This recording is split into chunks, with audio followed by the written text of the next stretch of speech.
লালসায়, দুনিয়ার ধোঁকায়, দুনিয়ার কিছু লোকের খুশির জন্য আমরা নিজেদের সব কিছুকে আস্তে আস্তে ত্যাগ করে ফেললাম। আল্লাহ নবী সাহাবা হুজুরকে আরো জানিয়েছেন, এমা সাবারা বাবারা শুয়ে দাও, আমি রাসূলুল্লাহ জানিয়ে দে, ওই কিয়ামতের দিন এত কঠিন দিন হবে যেদিনে এমন বাপ পাওয়া যাবে নিজের ছেলেকে জমিনে শুইয়ে দিয়ে তার বুকের উপরে পা দিয়ে দাঁড়িয়ে যাবে। ওই কিয়ামতের দিন এমন মা পাওয়া যাবে নিজের মেয়েকে জমিনে শুইয়ে দিয়ে তার বুকের উপরে পা দিয়ে দাঁড়িয়ে যাবে। ওই কিয়ামতের দিনে এমনও ছেলে মেয়ে পাওয়া যাবে জনম দাদা বাপ, জনম দুঃখিনী মা, তাদের বুকের উপরে পা দিয়ে এমন করে তারা দাঁড়িয়ে যাবে। এ নওজওয়ানেরা, এই কথা শুনে আল্লাহ নবী সাহাবা হুজুররা কাঁদতে লাগলেন, ইয়া রাসূলুল্লাহ, হাবিবাল্লাহ, ময়দানে মাশরে এমনটা কেন হবে? আল্লাহ নবী জানিয়ে দিলেন, মাতার এক ইখতিলাফ, এক উপরে আল্লাহ সূর্যকে নামিয়ে দেবে। এই সূর্যের তাপেতে লোহা যেমন পুড়ে পুড়ে লাল হয়ে যায়, এই সূর্যের তাপেতে জমিনটা পুড়ে পুড়ে লাল হয়ে যাবে। ওই জমিনে কেউ দাঁড়াতে পারবে না, যার উপরে যার জোর চলবে তাকে জমিনে শুইয়ে দিয়ে তার বুকের উপরে পা দিয়ে দাঁড়িয়ে যাবে। আমার আব্বা মায়েরা বোনেরা, এই দিন তোমার আমার কি হবে উপায়? একটুখানি চিন্তা করে আগামী দিন ভেবে ভেবে চলতে হবে। কৈফিয়ত নেবে না নেবে না? কেন বানালো আর কি করলাম? সারা জীবনটাই তো কেটে গেল ইসলাম বিদ্বেষীদের সাথ দিয়ে।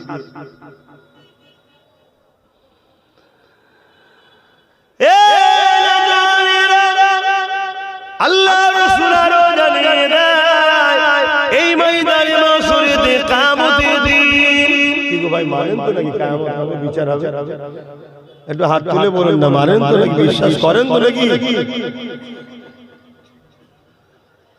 মাঝে মাঝে কিছু মুসলমানকে দেখে যেন মনে হয় হয়তো কিয়ামত, এই জন্য একটু জিজ্ঞেস করলাম।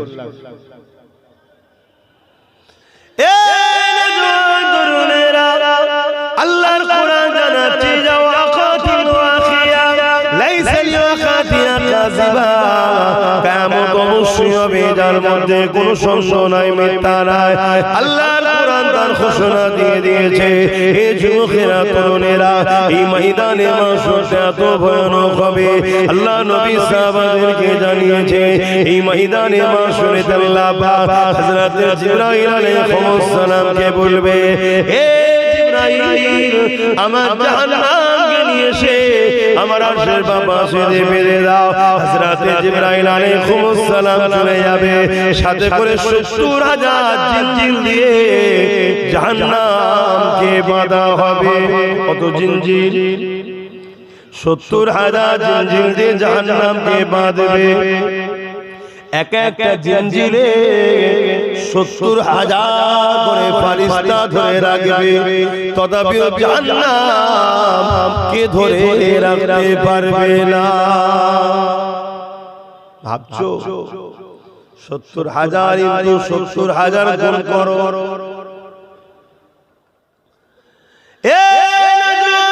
মনে রেখে দিও, তুমি আমি মায়ের পেট থেকে যখন এসেছিলাম, তোমার আমার জবানে কথা ছিল না গো, তোমার আমার কানে শ্রবণ শক্তি ছিল না গো, তোমার আমার চোখে রোশনি সেই মতো ছিল না গো, তোমার আমার হাতে পায়ে কোনো জোর ছিল না গো।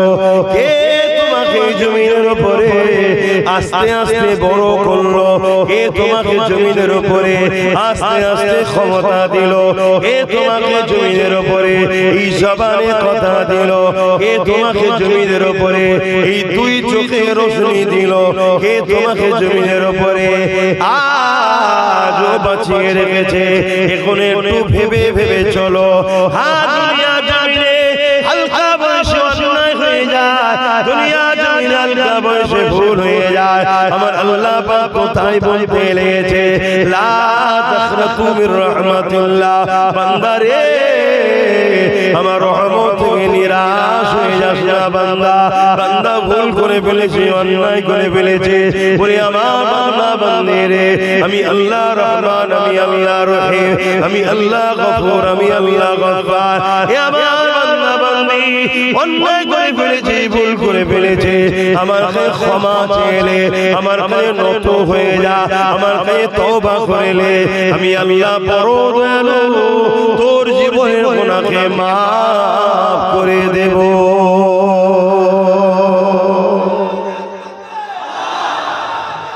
আল্লাহ আল্লাহ জিন্দাবাদ কিন্তু গুনাহ তো মাফ আছে আল্লাহ ও রাসূলের বিরুদ্ধে গেলে মাফ আছে কিন্তু আমার কওম তো আল্লাহ ও রাসূলের বিরুদ্ধে চলে যাচ্ছে দুনিয়া সামান্য পদ দুনিয়া সামান্য লোভ দুনিয়া সামান্য অর্থ দুনিয়ার বেঈমান জালিম চোর গুন্ডা ডাকাত নেতা নেত্রীকে খুশি করার জন্য আমার কওম ইসলামের দুশমন হয়ে গেছে তোমরা কি তাদের দলভুক্ত যদিও কেউ থেকে থাকো আজকে থাকার দিন নাই এখন তওবা করে ফিরে আসা হতে পারে চিনতে ভুল করি কি বুঝতে ভুল করি কিন্তু এখনো কি চিনতে বুঝতে ভুল করছো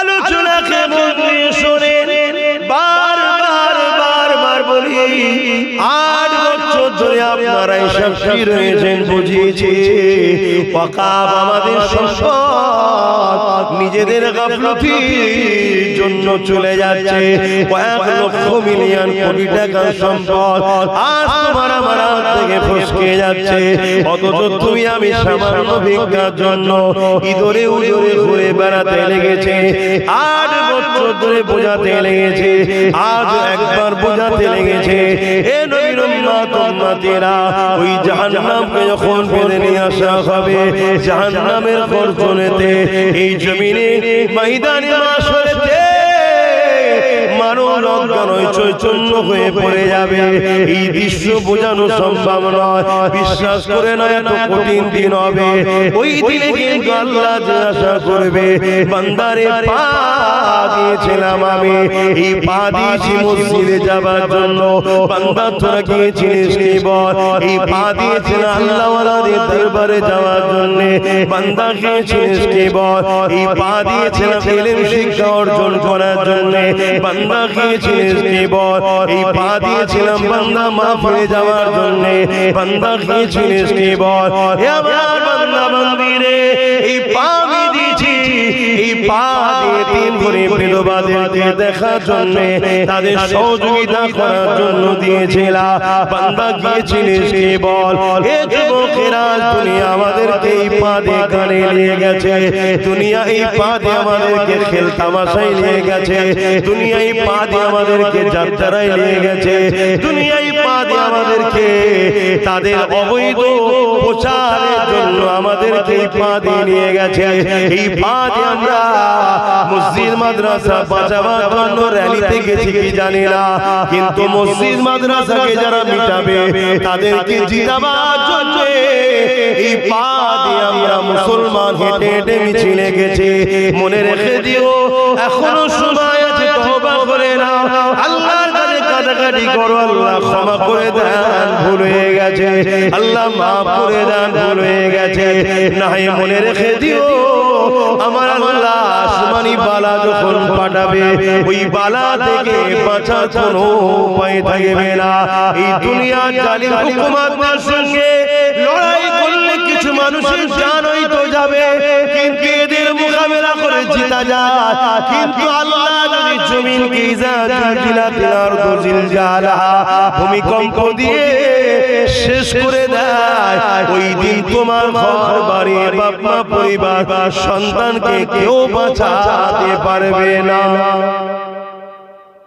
শুনছো তোমার যুবকরা এখনো সময় আছে পরিবর্তন হও। এক্ষুনি তোমরা রুখে দাঁড়ালে যত কমই হোক 100টা জায়গা তোমরা দখল করতে পারবে কারো সাহায্য ছাড়া। তাহলে চারটিখানি ব্যাপার নয়, একটাতেই যদি আজকে এই হয় তাহলে 100টা পেয়ে গেলে লড়াইটা ভালো হবে না কম হবে? কিন্তু আজ যদি আমার কম না জেগে সেই ইসলাম বিদ্বেষী মসজিদ মাদ্রাসা দুশমনদের সাথ দেয়, আল্লাহর ঘর তুমি মজা নিতে গিয়ে শেষ করে দিলে, আল্লাহ তোমায় রেখে দেবে মনে হয়?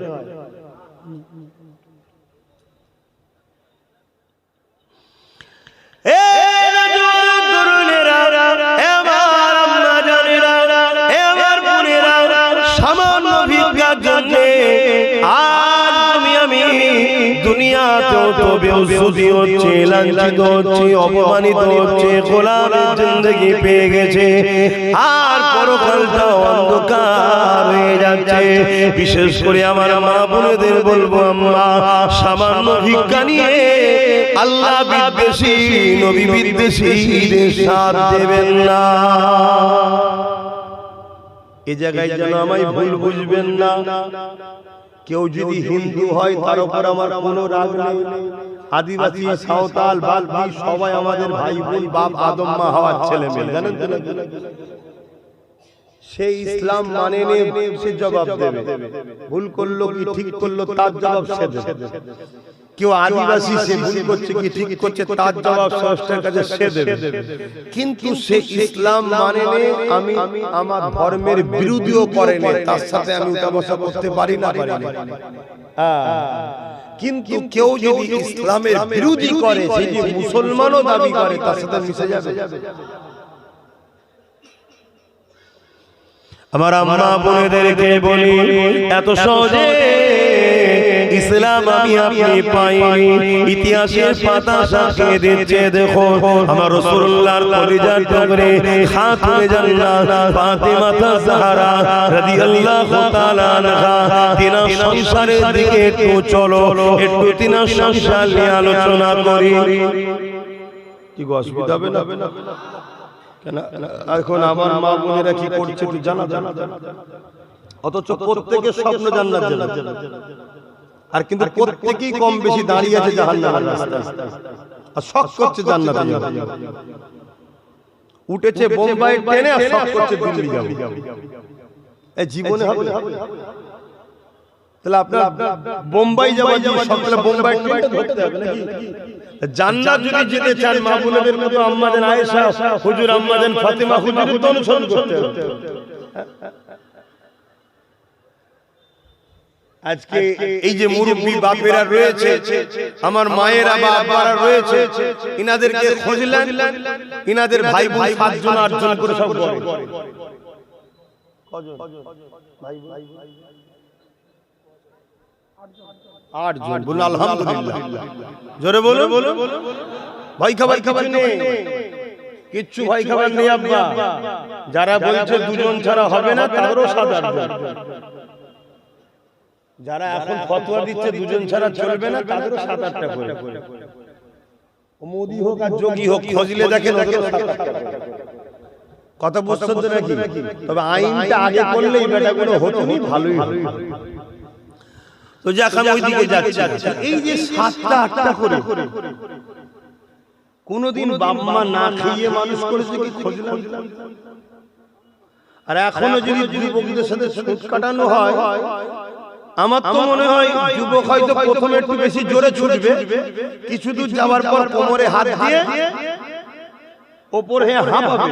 মুরব্বি কিন্তু টুকটুক করে চলতেই থাকে, কেন যা খেয়েছে অরিজিনাল খেয়েছে। আর আমরা মোসাম্মি খাচ্ছি কিন্তু ভ্যাকসিন দিয়া। এই যে এখন ভ্যাকসিন যারা নিয়েছিল তারা আরেক টেনশনের মধ্যে এখন পড়ে গেছে। কি বলছে নাকি ভ্যাকসিন ফল্ট করেছে, গন্ডগোল হয়ে গেছে। এসব বিজনেস, এগুলো কি বিজনেস। তাম পৃথিবী জুড়ে 700 থেকে 800 কোটি মানুষ আছে কম বেশি। 700 থেকে 800 কোটি মানুষ আছে, মাথা পিছু 100 টাকা করে ধরুন, তাহলে কত লক্ষ কোটি হচ্ছে বলেন? এটা বিজনেস। একটা বিমারকে দেখিয়ে, একটা ভয় দেখিয়ে পুরো পৃথিবীতে বড় বড় বিজনেস মাফিয়া আছে স্বাস্থ্য দপ্তরে, তারা বিজনেস করে। কথা বুঝে আসছে? উপরন্তু ভ্যাকসিনে যাদের যাদের দিয়েছে ভালো মন্দ সাইজ এমন কিছু গন্ডগোল করে দিয়েছে, সব সমস্যা হচ্ছে। যাক, আমি ওইদিকেও যাচ্ছি না, আমি ফিরে আসি। আমার মা বোনদের উদ্দেশ্যে ইসলাম এত সহজে আমরা পাইনি, অনেক স্বীকার করতে হচ্ছে। আল্লাহ নবী একদিন বললেন, বাবারা কে আছো বাবা, ইসলামের জন্য মাল দাও বাবা, কেননা গোপনে জালিমরা সংগঠিত হয়েছে ইসলামের উপরে আঘাত করবে বলে। কে আছো বাবা, মাল দাও বাবা, তাদের মোকাবেলায় প্রস্তুত আমাদেরকে নিতে হবে।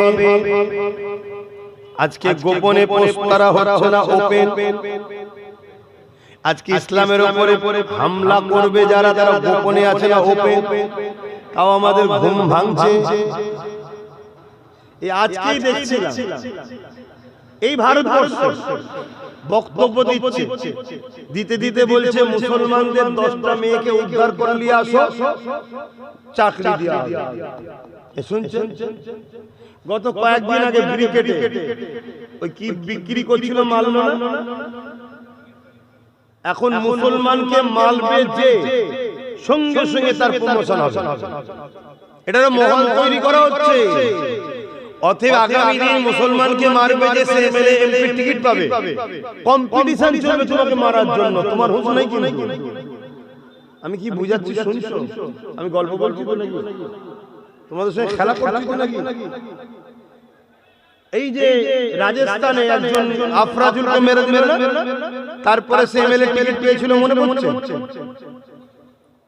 দেখো, খেয়াল করো। এই কম্পিটিশন আমার বাংলাতেও চলে এসেছে। কি কম্পিটিশন? মুসলমানকে যে মারবে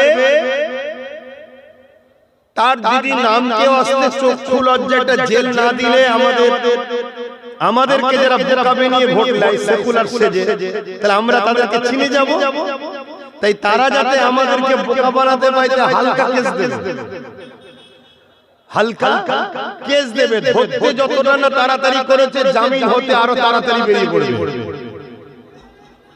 যেই বেরিয়ে পড়বে আবার তাকে নিয়ে গিয়ে ফুলের মালা দেবে আরেকদল লোকেরা, দিয়ে তাকে হিরো বানিয়ে দেওয়া হবে। এইটা সোশ্যাল মিডিয়ায় ছড়ানো হবে। এইটা দেখে দেখে সমাজের আরেক শ্রেণীর লোকের মধ্যে জাগবে, ওই মুসলমানকে মারবি চ, আমারও ফটো উঠবে, জেল কি আছে, যাবো সকালবেলা দুপুরে চলে আসবো। তো দাদাও আমার, দিদিও আমার, নেতাও আমার, নেত্রী আমার, পুলিশও আমার, সব আমার, কোর্টও আমার, জজও আমার, কোনো টেনশন নেই। মার মার মার। আগামী দিন এই প্ল্যান হচ্ছে তোমাদের জন্য। কথা কিছু বুঝা? কিন্তু তোমাদের তো ঘুম ভাঙছে না। তোমরা এখনো অনেকে ঘরে আছো, আমাদের দিদি বাঁচাবে। কি আছে না? এই ঘরে অনেকে আছে। আমার আম্মা বোনেরা, মন দিয়ে শুনেন, ইসলাম এত সহজে আসে রে গো। আল্লাহ নবী যখন বললেন কে আছো বাবা, মাল দাও, জালিমরা ইসলামের উপরে আঘাত করার জন্য তারা গোপনে তৈরি প্রস্তুত নিচ্ছে। হযরতে জিবরাইল আমাকে জানিয়ে দিয়ে গেছে, এই লড়াই যারা ইসলামের পক্ষে সহযোগিতা করবে, আল্লাহ তাদেরকে জমিন আসমানের মতো বড় বড় জান্নাত দেবে। এই যুবকেরা, তরুণেরা, সাহাবাদের মধ্যে থেকে যার যা রয়েছে আল্লাহ নবীর কদমে দিতে লেগেছে। ওই সময় ওমর ফারুক হুজুর বিশাল বড় একটা পুটলি নিয়ে চলে এসেছে আল্লাহ নবীর কদমে দেবে বলে। অপর দিকে সিদ্দিক আকবর একটা ছোট পুটলি নিয়ে এসেছে আল্লাহ নবীর কদমে দেবে বলে। আল্লাহ নবী সাহাবাদের মালগুলোকে দেখতে লেগেছে।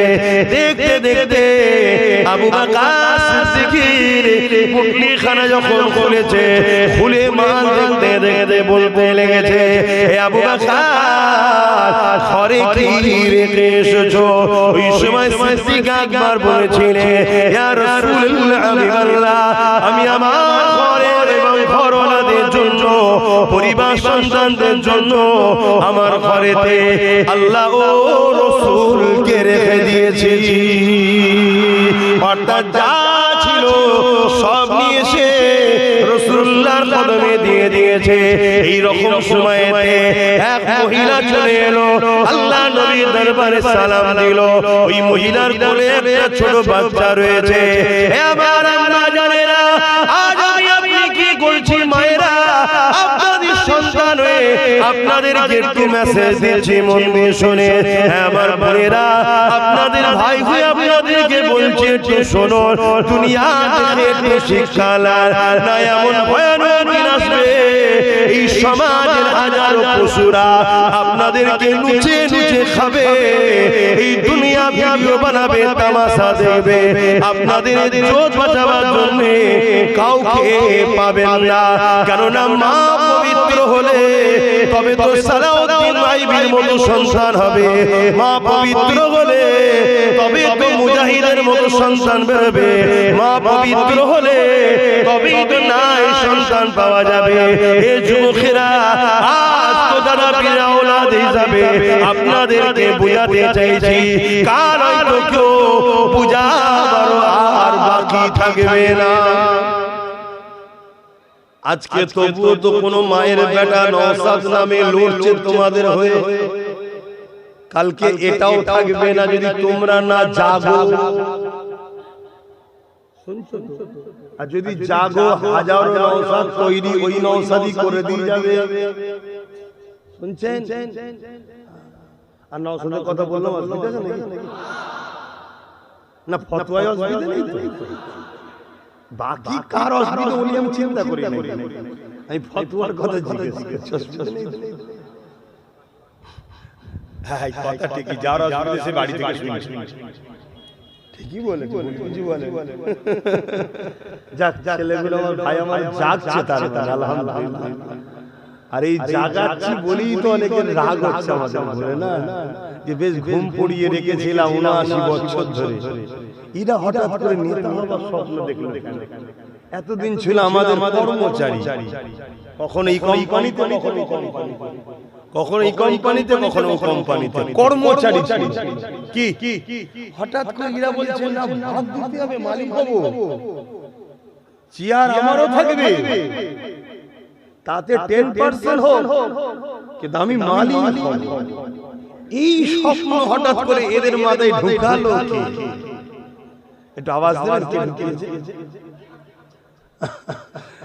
তাহলে কম গাল আমায় খেতে হয় না, মনে রেখে দিয়ে।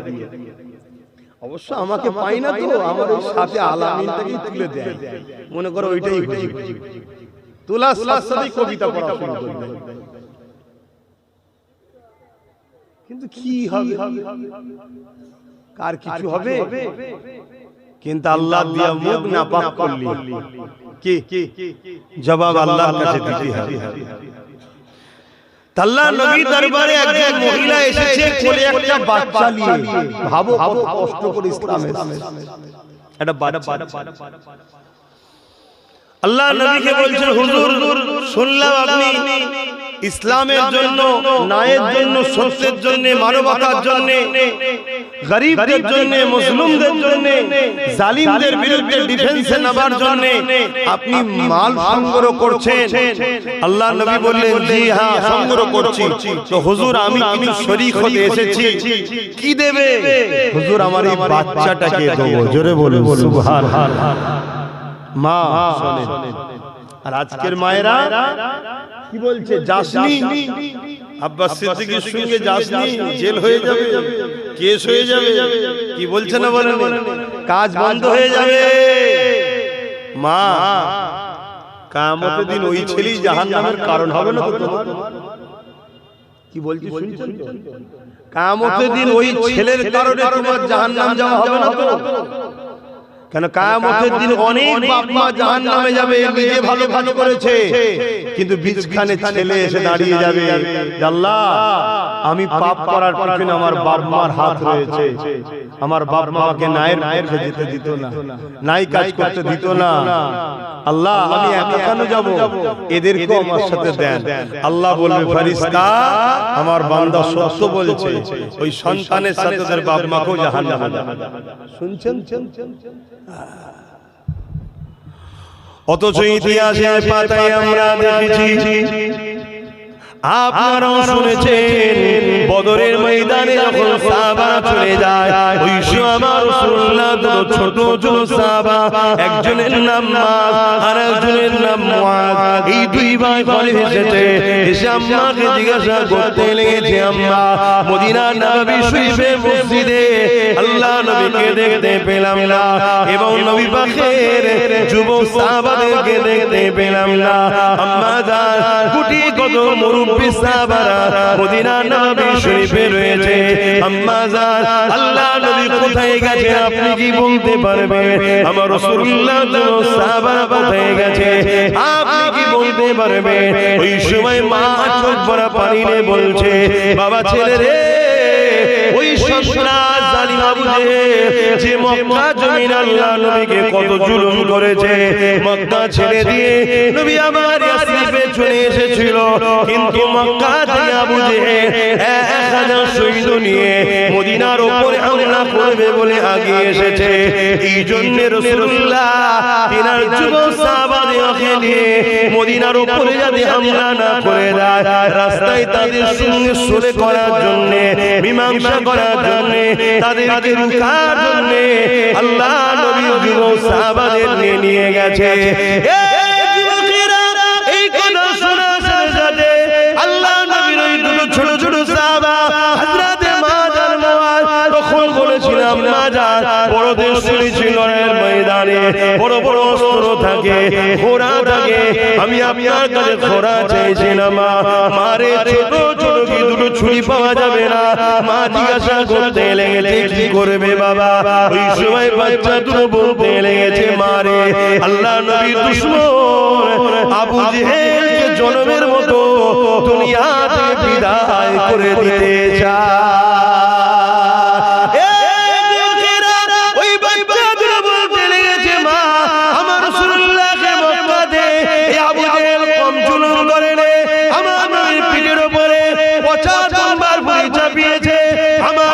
রাস্তাতে কাটা বিছিয়েছে, এই আবু জেহেল বাহিনীর আমার নবীর উপরে আঘাত দিয়েছে, আমার নবীর দান্দা মোবারককে শহীদ করেছে, আমার নবীর উপরে জুলুম করেছে, আমার নবীর উপরে অনেক অত্যাচার করেছে। মা এই জন্য আজ যখন সুযোগ এসেছে আমরা আবু জেহেলকে দুনিয়া থেকে মিটিয়ে দিয়ে যাই।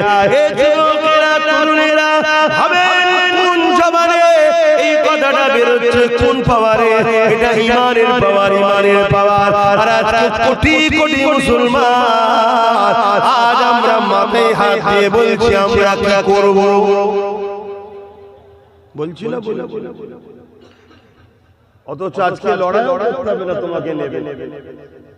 আজকে শুধু যে যার গ্রামের গাদ্দার গুলোকে টাইট করে দিয়ে যে যার গ্রামে মজবুত হলি হয়ে যাবে। কথা বুঝছেন না? তাও আমরা মাথায় হাত দিয়ে বলছি কি করব আমরা? একটা গাছ লাগিয়েছো, যদি ফল না দেয় বলো বলো বলো, আল্লাহ আমাদেরকে রাখবে কেন? জালিমদের হাতে মিটিয়ে দেবে আল্লাহ।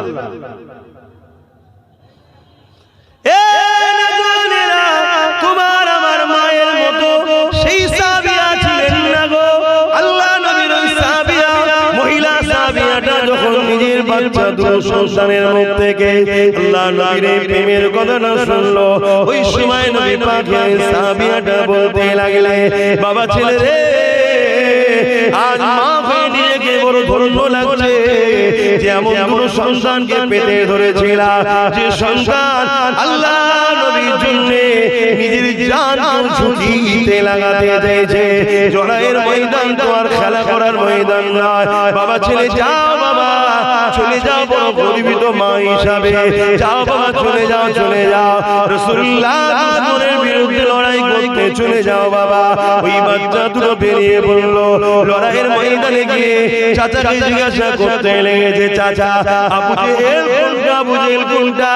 চাচা দূর থেকে দেখাতে লেগেছে, ওই যে সাদা ঘোড়ার পিঠে উঠে রয়েছে ওটা হলো আবু জেহেল, যে কিনা তার ঘোড়ার পিঠে বসে রয়েছে লোহার ড্রেস গায়ে দিয়ে, এমন করে নিজেকে নিরাপদে রেখেছে। এই বাচ্চা দুটো সুযোগ খুঁজতে লেগেছে, চারিদিকে ঘোড়া ধরতে লেগেছে। এই বাচ্চা দুটো সুযোগ খুঁজতে খুঁজতে কোনোভাবে যখন পারছে না, কেন আবু জেহেল ঘোড়া থেকে নামছে না, বাচ্চা দুটোর মাথার মধ্যে বুদ্ধি এসে গেল। ঘোড়ার পায়েতে ছোট ছুরির আঘাত দিয়েছে, ঘোড়া জমিনে যে লুটিয়ে গেছে, আবু জেহেল যে জমিনের উপরে পড়ে গেছে, তার উপরে আঘাত দিয়ে শুরু করেছে, আঘাতের উপরে আঘাত দিতে লেগেছে। আবু জেহেলের ছেলে দেখতে পেয়ে গেছে, আগে এসে তরোয়ারের আঘাত দিয়েছে। এই দুই বাচ্চার মধ্যে থেকে একজনের হাতটা কেটে জমিনে পড়ে গেছে, কিন্তু এইদিকে অন্য সাহাবারা এগিয়ে এসে ওই বাচ্চা দুটোকে সাইডে সরিয়ে দিয়েছে। অনেক বড় কথা, লড়াই শেষ হয়ে গেল, আবু জেহেল জনমের মতো জাহান্নামে চলে গেল। আল্লাহ নবী সাহাবাদের নিয়ে বসে আলোচনা করতে লেগেছে, এই দুই বাচ্চা তারা অনেকটা ক্ষত বিক্ষত হয়ে রয়েছে, তার মধ্যে থেকে এক ভাইয়ের হাতটা পর্যন্ত কেটে গেছে। এই অবস্থায় দাঁড়িয়ে হাত কেটে গেছে, ওই যন্ত্রণার কথা খেয়াল করেনি। বাচ্চা দুটো আগিয়েছে, দুই ভাইয়ের মধ্যে কম্পিটিশন শুরু হয়েছে। এক ভাই বলতে লেগেছে, ইয়া রাসূলুল্লাহ হাবিবাল্লাহ, আপনার দুশমনকে আমি মেরেছি। আর একজন বলতে লেগেছে, ইয়া রাসূলুল্লাহ হাবিবাল্লাহ, আপনার দুশমনকে আমি মেরেছি। এই কম্পিটিশন হতে লেগেছে। হযরত জিবরাইল চলে এসেছে, এসে জানিয়ে দিল, ইয়া রাসূলুল্লাহ হাবিবাল্লাহ, এই বাচ্চা দুটোকে জানিয়ে দেন আল্লাহ পাকের দরবারে আবু জেহেলকে জাহান্নামে পাঠানোর পিছনে এই দুটো বাচ্চারই হাত আছে, আল্লাহ দুজনকে কবুল করে নিয়েছে। আল্লাহ নবীর নজরটা পড়ল ওই বাচ্চা ছেলের হাতে দিকে, যার হাতটা কাটা রয়েছে। ওই বাচ্চাকে বলতে লাগলো, বাবা কি হয়েছে? হুজুর আমার হাতের উপরে আঘাত করেছে, হাত আমার কেটে গেছে। আল্লাহ নবী সাহাবাদেরকে বললে, যাও বাচ্চাটা হাতকে খুঁজে নিয়ে আসো। হাত থেকে খুঁজে নিয়ে এসে ওই হাতের গোড়ায় হাত লাগিয়ে দিয়ে আল্লাহ নবী হাতটা বুলিয়ে দিল। আরে সার্জারি তো 150 বছর হয়েছে, আমিন আল্লাহর হাত বুলানোর সাথে সাথে আমার আল্লাহ ওই হাতকে চূড়া লাগিয়ে দিয়েছে। আরো জোরে বলুন সুবহান।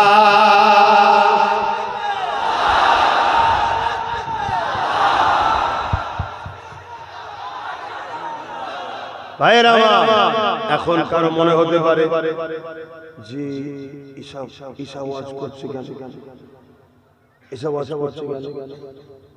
আমি জানিয়ে দিই, ইসলাম কখনো কোন ধর্মের বিরুদ্ধে লড়াই করেন। টোটাল ইসলামের ইতিহাসে একজনকেও দেখাতে পারলে যা শাস্তি দেবে মেনে নেবে। ইসলাম সর্বসময় লড়াই করেছে সন্ত্রাস ও জালিমদের বিরুদ্ধে। কেউ যদি আজকে জালিমদের পক্ষপাতিত্ব নিয়ে ইসলামের এই আলোচনার বিরোধী করে, তার বিরুদ্ধেও তো আমরা যুদ্ধ করতে প্রস্তুত আছেন তো নাকি? আওয়াজ হালকা কেন, আছেন তো নাকি? তোর কথা আমরা পায়ের তলায় রাখি, তোর কথার কি হাইসিয়ত? আজকে পাকিস্তান যদি আর আগ বেরিয়ে এসে আমার দেশের উপরে হামলা করে, আমরা কি বলবো? না না না, মানুষ হয় মেরুনি, এটা বলবেন নাকি? আমরা দখল করে মেরে পাট করে ব্যান্ডিল করে পাঠিয়ে দিই, কি বলবো না বলবো? এটা যদি বলতে না পারে সেটা দেশদ্রোহী গাদ্দার তো, ঠিক না বেটি? তাহলে দেশের জন্য দেশের বিদ্বেষী যে হবে তার বিরুদ্ধে লড়াই করা যেমন দায়িত্ব, তেমন মানবতাকে বাঁচাবার জন্য মানবতা বিরোধী যারা হবে তাদের বিরুদ্ধে লড়াই করার দায়িত্ব আছে না? সেদিন লড়াই হয়েছে, মানবতাকে বাঁচাবার জন্য, ইনসাফকে বাঁচাবার জন্য, ইনসানিয়তকে বাঁচাবার জন্য আবু জেহেল মক্কা থেকে 430 কিলোমিটার আগে সন্ত্রাসী করে মদিনার উপরে হামলা করার প্ল্যান করেছে। মদিনার নিজের রাষ্ট্র নবী বাঁচাবার জন্য প্রথমে সোলেতে এসেছিল, মীমাংসা এসেছিল। তারা যখন কোনোভাবে শুনল না, হামলা চালিয়ে দিল, তখন রাসূল বললেন, বাবারা ডিফেন্স তো করতেই হবে। জোরে বলে সুবহানাল্লাহ। আজ আমরা হাজারবার বুঝাচ্ছি, আসো মীমাংসায় আসো, মীমাংসায় আসো, মীমাংসায় আসো। আজকেও কেউ যদি মনে করে ক্ষমতার জোরে আছে, আবার আমাদেরকে বারবার হামলা করে, একবার ডিফেন্সে নামবই আমরা ইনশাআল্লাহ। কি নামতে হবে না? হবে না? যেদিন নামবো সেদিন আজকের ফেরাউনের আওলাদদের বুঝিয়ে দেব। যেদিন নামবো আজকের নমরুদের উত্তরসূরিদেরকে বুঝিয়ে দেব। যেদিন নামবো আজকের হতভাগা আকবরদের চেলা আকবরের গুন্ডের বুঝিয়ে দেব। যেমন আমার বাংলায় একটা আকবরের বোন আছে, জানেন তো নাকি? জানেন না? সেদিন আকবর ক্ষমতার জোরে কোরআন মিটাবার জন্য দিলে ইলাহি লিখেছিল, দিনে ইলাহি। আর আজকে আকবরের বোন লিখতে তো পারে না, অত ক্ষমতা হয়তো নেই, কাল দেখাতেও পারে, জানি না। তার আগের ক্ষমতার দড়ি আমরা কেটে দেবো ইনশাআল্লাহ। তো সেই জায়গায় একটু বলছে কোরআন মিটে যাবে, উন্নয়ন মিটবে, বলেছে না? বলে না? হ্যাঁ, এটা আকবরের বোন। আকবরকে জানেন? আরে মুগলে আজম আমার ভারতে আকবর ছিল, জানেন তো নাকি? হ্যাঁ, একই লাইনের কথা বলছে, দেখেছেন তো? ও কোরআনটা মিটাবে বলে দিনে ইলাহি লিখেছিল, আর এই কোরআন মিটে যাবে, উন্নতি মিটবে না বলছে। শুনছেন তো নাকি? আর এই কথা শুনে কোন মুসলমানের আবার রাগ হবে না তোমার উপরে? যদি রাগ হয় মাফ করবেন, আমার সন্দেহ হয় ও হয়তো আমাদের ঘরে এসেছে কিন্তু প্রোটেকশন আমাদের না। আমার ডাউট হচ্ছে কেন মুসলমান যত খারাপই হোক কোরআনের বিরুদ্ধে দাঁড়াতে পারে? ঠিক না বেটি? হতে পারে হালকা বয়সে গুনাহ করেছে, সিনেমা দেখেছে, যাত্রায় গেছে, ফাংশনে গেছে, মদ খেয়েছে, জেনা করে ফেলেছে, হাজারো পাপ করেছে, আমি স্বীকার করছি, হালকা বয়সে হয়ে গেছে। কিন্তু মুসলমানের খুন কোরআনের বিরুদ্ধে যেতে যেতে এটা বাস্তব কথা, কিন্তু ঠিক না বেটি? কোন মাতালকেও যদি যে বলা হয় পুরো মদ খেট করে একদম ভোট, হয়তো শুয়ে পাও দিকে বলছে আমি এখন বর্তমান ডোনাল্ড ট্রাম্প, হয়তো এই খবর দেখতেছে, তাকেও যদি বলা হয় এই কোরআনটা পড়াতে 2 গ্লাস মদ দেয়া হবে, সে মনে ওই অবস্থায় উঠে দাঁড়িয়ে বুকে লাথি মারবে। আমি কি ভুল বলছি? কারণ ও ভুল খাচ্ছে ঠিকই, কিন্তু ও মুসলমানের খুন তার প্রমাণ দিচ্ছে। আর কখনো যদি কারো সামনে বলা হয় এই কোরআন মিটে যাবে, কেউ বলে এ শয়তান জাহান্নামের কুকুরকে শাস্তি রে, এ আরেকটা কুকুর জাহান্নামে, এরপরও যদি কোনো মুসলমান বলে না এই কথা বলা উচিত হয়নি, তাহলে জানতে হবে বাবা সন্দেহের ব্যাপার আছে। আমি বাকিটা আর বেশি খুলে বলছি না, আশা করছি আপনারা জ্ঞানী জ্ঞানী মানুষ, অন্য কিছু না বুঝলেও এটা ভালো ভালো। কি অসুবিধা? সে জেলার সাহেবই হোক না কেন রে বাবা, এই ধরে লাও। আল্লাহর কোরআন বলছে যে আমার হাবিবের বিরোধী হবে, যে আমার হাবিবের বিদ্বেষী হবে, তার সম্বন্ধে কোরআন সূরা কালামে বলে দিয়েছে নুতফায়ে হারাম। শুনছেন তো? তাহলে অত টেনশন করছো কেন? আহা কত কষ্ট করে এসেছে ইসলাম। হ্যাঁ আমার মা আমার বোনেরা একটু বোঝে, একটু বোঝে। পুরুষ যদি ইনকাম হারাম করে নিয়ে আসে নারীদেরকে খাওয়ায়, তারপরও কিয়ামতের দিন পুরুষকে আল্লাহ ধরবে, নারীকে ধরবে না। এটা সিস্টেম। কারণ নারী হলো পুরুষের অধীনস্থ, সে বাপ হোক, ছেলে হোক আর স্বামী হোক, ইনকামের জিম্মেদারি হলো পুরুষের। নারী হলো বিবাহের আগে হলো শাহজাদি, বিবাহের পরে রানী, বয়স হলে রাজমাতা।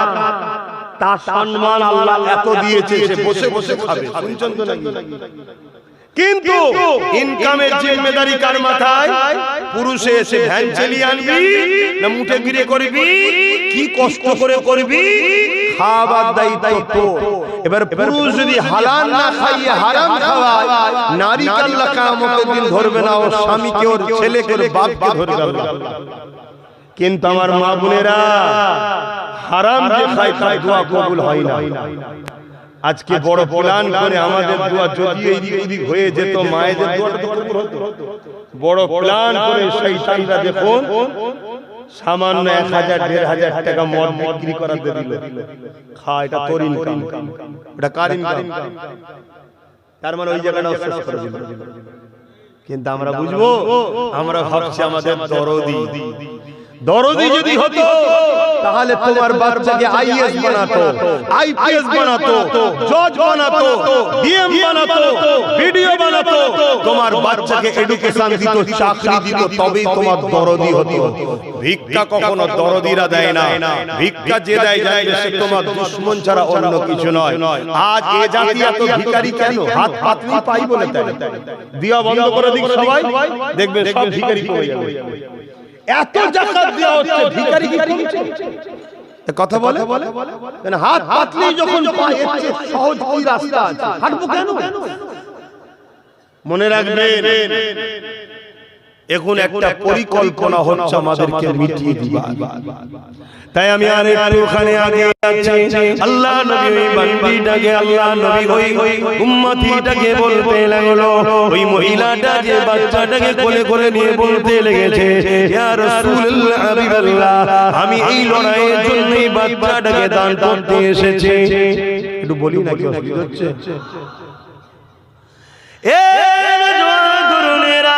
আল্লাহ নবী তখন বললেন, মা, এই লড়াইয়ের ময়দানে এই বাচ্চাটাকে নিয়ে আমি কি করব মা? ওই মহিলা বলতে লেগেছে, ইয়া রাসূলুল্লাহ, হাবিবাল্লাহ, লড়াইয়ের ময়দানে আমার বাচ্চা হাঁটতে পারে না, আমার বাচ্চা তীর মারতে পারবে না, আমার বাচ্চা কোনো কাজে লাগবে না, ইয়া রাসূলুল্লাহ, হাবিবাল্লাহ, আমি জানি, তবে হুজুর এই বাচ্চাটাকে আমি আপনার কাছে দান করছি। আমার সাহাবা ভাইদের অনেকের ঢালাই বা আপনার সামনেতে যখন তীর মারবে আপনার দিকে, এই বাচ্চাটাকে আপনি ঢাল হিসাবে ব্যবহার করবেন। ওই জালিমদের তীর আপনাকে না লেগে এই বাচ্চাকে লাগবে। ইয়া রাসূলুল্লাহ, হাবিবাল্লাহ, কাল কিয়ামতের ময়দানে আমি মা আল্লাহ পাকে শুকরিয়া আদায় করে বলবো, ও রব্বি আল্লাহ, আপনি আমাকে একটা সন্তান দিয়েছিলেন, ওই সন্তানটা নাই সত্য ইনসাফের জন্য আপনার হাবিবের কাছে আমি ঢাল হিসাবে দিয়ে দিয়েছিলাম, এর উসিলায় আমি নাজাতের আশা রাখবো। আল্লাহ নবী বড় খুশি হলেন, বাচ্চাটাকে কোলে নিয়ে আদর করে ওই মাকে দিয়ে বলতে লাগলেন, মহিলা রে, এই বাচ্চাটাকে লালন পালন করে বড় করো, আমি রাসূলুল্লাহ দোয়া করি এই বাচ্চা একদিন ইসলামের মুজাহিদ হবে। মা মায়ের প্রেম দেখিয়েছে, রাসূল রাহমাতুল লিল আলামিনের বৈশিষ্ট্য দেখিয়েছে। আর আজকে আমাদের মায়েরা কি করছে বলো? কেন সহজে আমরা ইসলাম পেয়েছি, সহজ আমাদের খেয়ালি আজকে চারিদিক দিয়ে ঝাঁপিয়ে পড়েছে, ইসলামের উপরে আঘাত করা চলছে।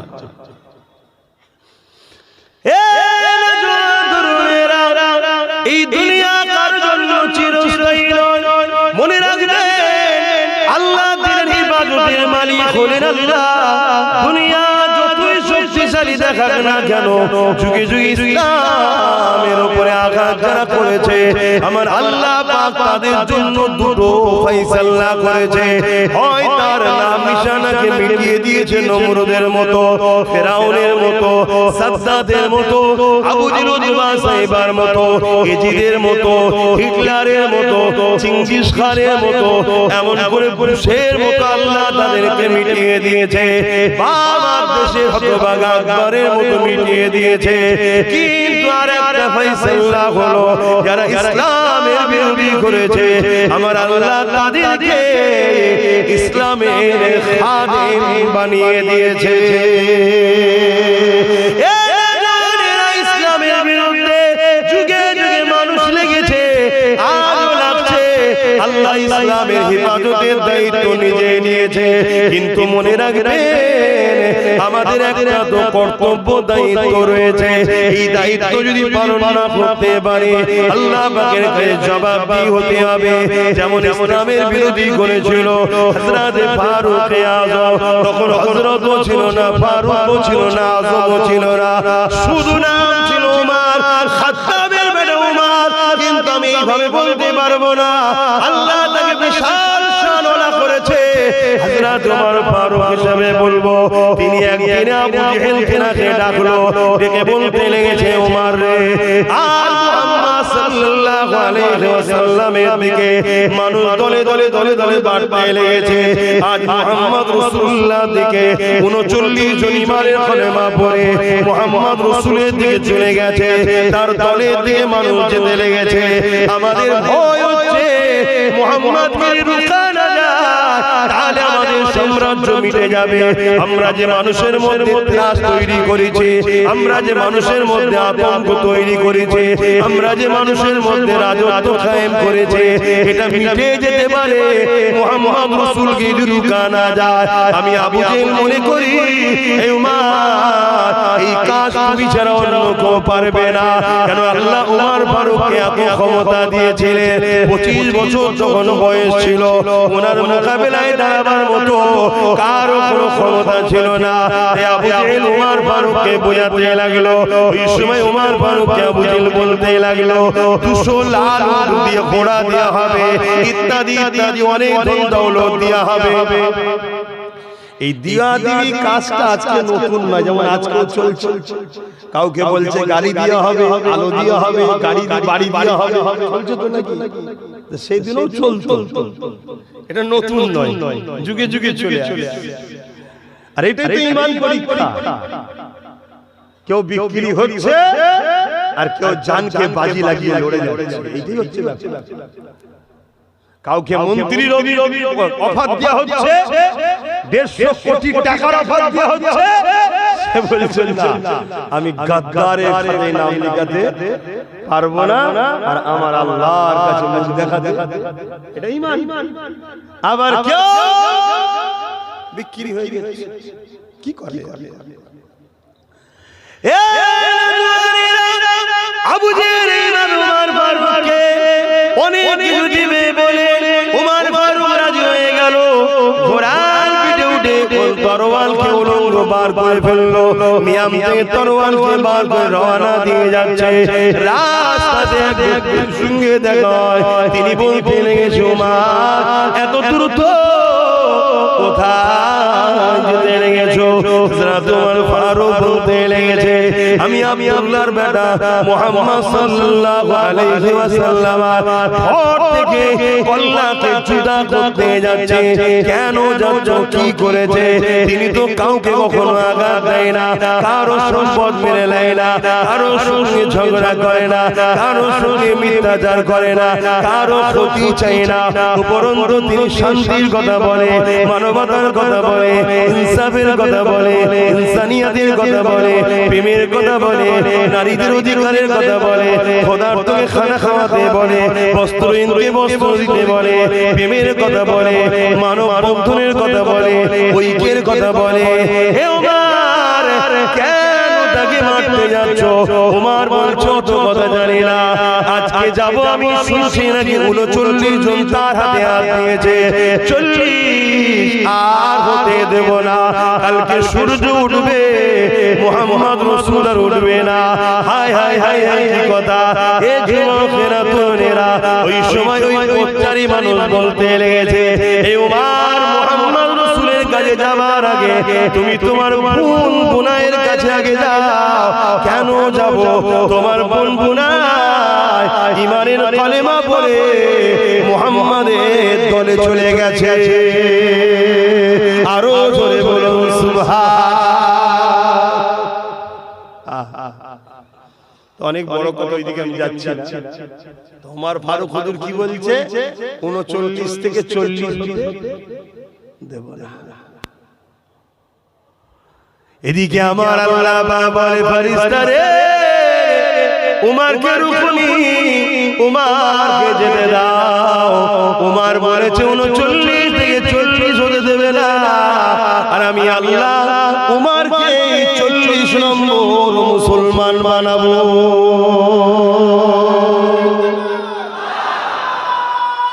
আল্লাহ, বাবরি মসজিদে যে আঘাত প্রথম দিয়েছিল তার দ্বারা 100 মসজিদ করাচ্ছে যিনি, তিনি কে বলবেন তো জোরে?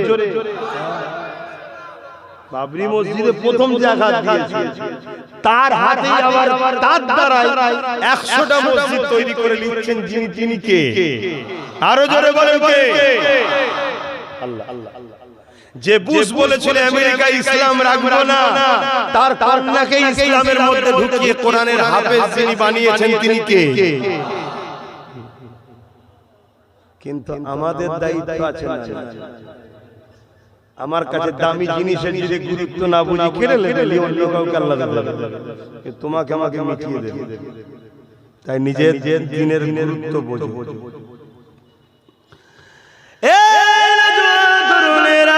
হযরত ওমর ফারুক রাদিয়াল্লাহু তাআলা এমন সময় তিনি রওনা দিয়ে দিলেন। ওমর ফারুক হুজুর যাওয়ার পরে আমার রাসূলুল্লাহ যে ঘরের মধ্যে রয়েছে, এই ঘরে দরজার করে আঘাত দিল। ঘরের মধ্যে 39 জন সাহাবাদের নিয়ে আল্লাহ নবী দ্বীনের মেসেজ শোনাচ্ছে, দ্বীনের কথা শেখাতে লেগেছে। ওমর দরজার করে আঘাত দিয়েছে, ভেতর থেকে এক সাহাবী আওয়াজ দিয়ে বলছে, কে? বাইরে থেকে উমার আওয়াজ দিচ্ছে, খাত্তাবের বেটা উমার এসেছি, দরজা খোলো। সাহাবাদের মধ্যে মুখোমুখি তাকাতাকি হচ্ছে, আমাদের আর বাঁচা যাবে না। এত পাওয়ার ছিল, এত ক্ষমতা। আল্লাহ নবী চাচা যান হযরত হামজা রাদিয়াল্লাহু তাআলা তার কয়েকদিন আগে নবীর হাতে হাত দিয়ে ঈমানের কলেমা পড়েছিল। তিনিও ছিলেন মক্কার সুপার পাওয়ারদের মধ্যে একজন। তখন তিনি ওই মজলিসে বসে রয়েছে, তিনি বলতে লাগলেন, ইয়া রাসূলুল্লাহ, হাবিবাল্লাহ, হুজুর আপনি আমাকে ইজাজত দেন, উমার যদি মাকাম করে আমি হামজা খুনসা কমতি নয়, হুজুরকে আমি ছাড়ব না, আপনি আমাকে ইজাজত দেন। আল্লাহ নবী মুচকি হাসলেন, কেন? কানেকশন তো নবীর সাথে আল্লাহর, বাকি তো কেউ জানে না। নবী আমার ইরাদা করে আল্লাহকে বলেছিলেন, ও রব্বে আল্লাহ, দুজনের মধ্যে একজনকে ইসলামের মধ্যে যদি আপনি এনে দেন আমাদের জন্য বড় উপকার হবে। এক আবু জেহেল, না হয় খাত্তাবের বেটা উমার। আমার আল্লাহ দোয়া, নবীর দোয়া উমারের কপালে কবুল করে নিয়েছে। এটা রাসূলুল্লাহ বুঝতে পেরে গেছে। এই নবী বলতে লাগলেন, আমার সাহাবারা দরজা খুলে দাও, দেরি করো না গো, উমারকে আসতে দাও, উমারকে আসতে দাও। উমারের জন্য দরজা খুলে দেওয়া হলো। উমার আগে আগে আসে, পিছনে হযরত হামজা নবী পাকের চাচা দাঁড়িয়ে গেছে। দাঁড়িয়ে গিয়ে বলছে, উমার মনে রেখে দিও, আমি হামজাও কমতি নয়, তুমিও যদি পালোয়ান হও আমিও কোনো কমতি নয়। উমার যদি খারাপ ব্যবহার করো তোমাকে কিন্তু ছেড়ে দেওয়া হবে না। উমারের চলো চলো, আল্লাহ নবী বলে, চাচা যান, উমারের রাস্তা আটকাবেন না, উমারকে আসতে দেন। হযরত উমার আগে চলে এলেন রাসূলুল্লাহর একেবারে কাছে। নবী পাক উমারের জামার খড় ধরে টান দিলেন, হুজুর বসে পড়লেন। বসে পড়ার পরে আল্লাহ নবী শুধু বলতে লাগলেন, হে উমার, এখনো কি সময় হয়নি আল্লাহ ও রাসূলের দিকে ফিরে আসা? যেই বলেছে উমারের চোখ দিয়ে পানি গড়াতে লেগেছে। ইয়া রাসূলুল্লাহ, ইয়া হাবিবাল্লাহ, হুজুর আপনি আমাকে ক্ষমা করে দেন, আমি উমারের তরোয়াল নিয়ে বেরিয়েছিলাম আপনার দর থেকে কল্লাকে আলাদা করব বলে, কিন্তু আজকে উমার আপনার কদমে একটু জায়গা চাইছে, বাকি যতদিন বাঁচবো ইয়া রাসূলুল্লাহ আপনার গোলাম হয়ে পাহারাদার হয়ে থাকতে চাই।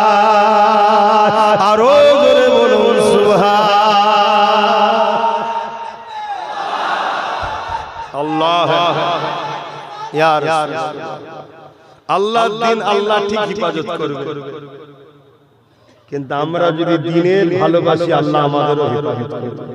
কি করবে না?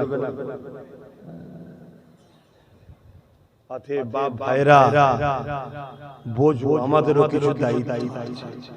আমি যদি উপকার করতে না পারি, কসম ক্ষতি না করে, আল্লাহর নবী বলেছেন মিশকাত শরীফের হাদিস, আমার একটা বক্তব্য খুব ভাইরাল হচ্ছে, আপনারা শুনেছেন হয়তো, প্রায় জায়গায় যে বিষয়টা খুলে খুলে বলে দিচ্ছি, আপনারা হয়তো শুনেছেন।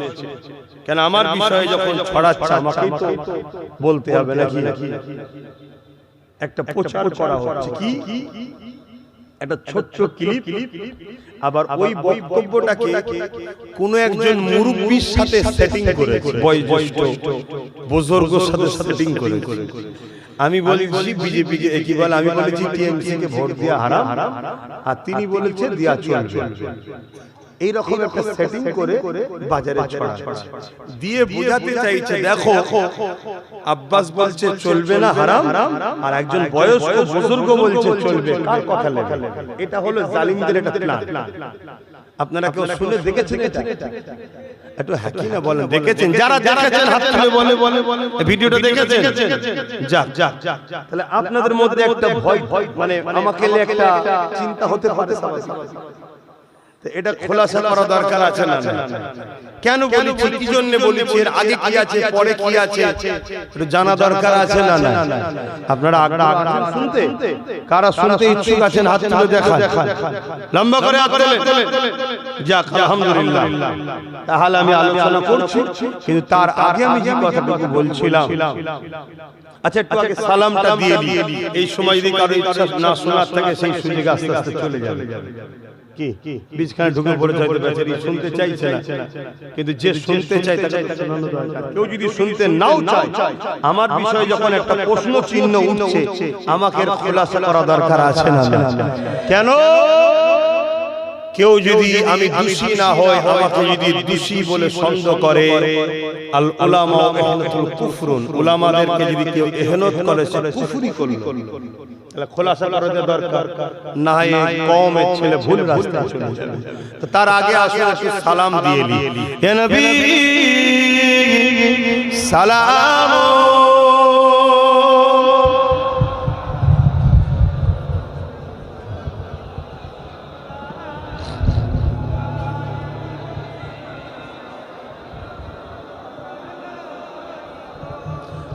ইয়া আল্লাহ আলাইহি।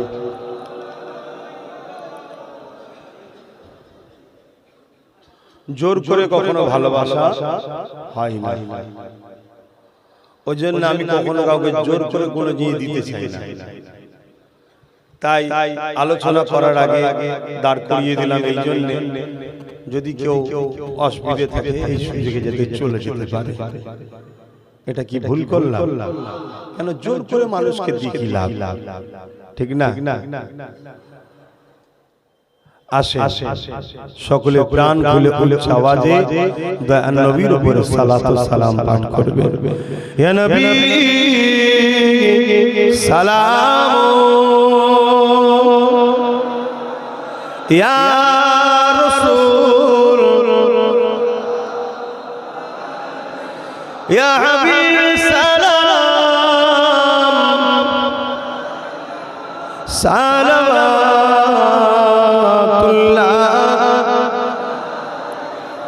কঠিন হাসরের দিনে কি আছে মোদের কপালে, গুনাহগার উম্মাত আপনা লইবেন সঙ্গে এ মাশরে। নবী সালাম, ইয়া রাসূল সালাম,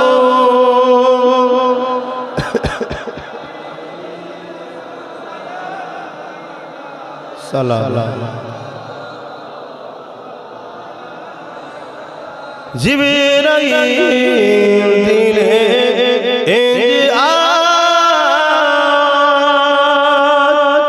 খুলে দাও আসমানের দুয়ার এসেছে নবী ঈদের সরদার করিতে আল্লাহ আরো দিদার ইয়া নবী সালাম ইয়া রাসূল সালাম ইয়া হাবিব সালাম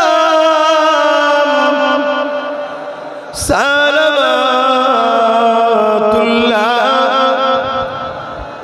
সকলে বসে বিকামালিহি কাসাবাত তুজা বিজামালিহি হাসানাত জামিউ সালিহি সাল্লু আলাইহি ওয়া আলিহি আল্লাহুম্মা সাল্লি আলা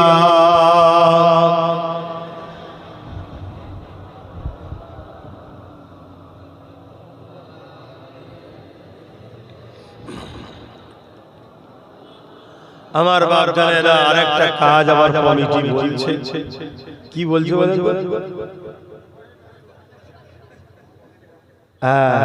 এই ভাইটা ভালো বলছে বাকি বললো হ্যাঁ করার নাকি দাও দাও দেরি করছে কেন পকেট হাত দাও একটু ধরে দিও যাচ্ছে চল যাও জেনে গেছে তো সব একটু পকেটে হাত দিই হয় एक मैं नहीं उन पर कुर्बान ज़माना है बोलून ना सुभान अल्लाह आरो जोरे बोले एक मैं नहीं उन पर कुर्बान ज़माना है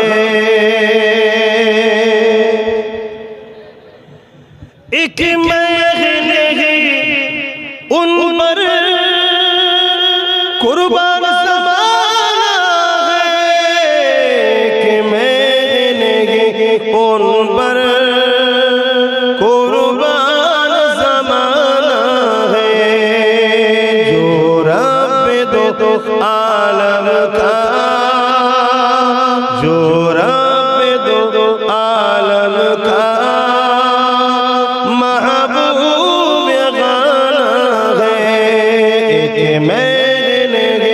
उन पर कुर्बान ज़माना है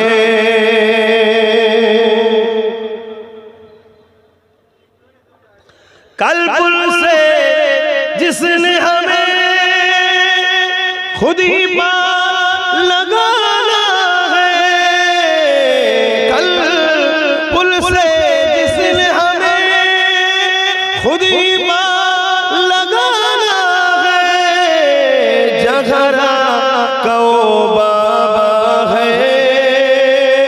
हसनैन का नाना है जहरा को बाबा है हसनैन का नाना है एक मैंने उन पर कुर्बान ज़माना है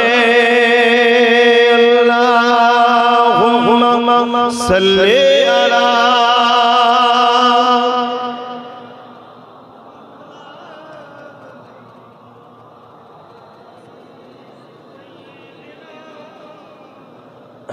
আমার বাপ জানেরা ভাইরা বিপদ না আসলে প্রকৃত আপনকে চিনা আল্লাহ আমাদেরকে কখনো কখনো পরীক্ষা নেবে সেই পরীক্ষা আমাদেরকে কিন্তু শুরু হয়েছে এই জায়গায় এবারে আপনি আমি কোন কাতারে এর পরীক্ষা আল্লাহ নেবে আসেন একই কথা বারবার আপনাদেরকে বলছি এতে আপনারা বিরক্ত হচ্ছেন না আমি প্রায় ভাবি যে 8 বছর ধরে মানুষকে বুঝাচ্ছি আবার নতুন করে বলার কি দরকার?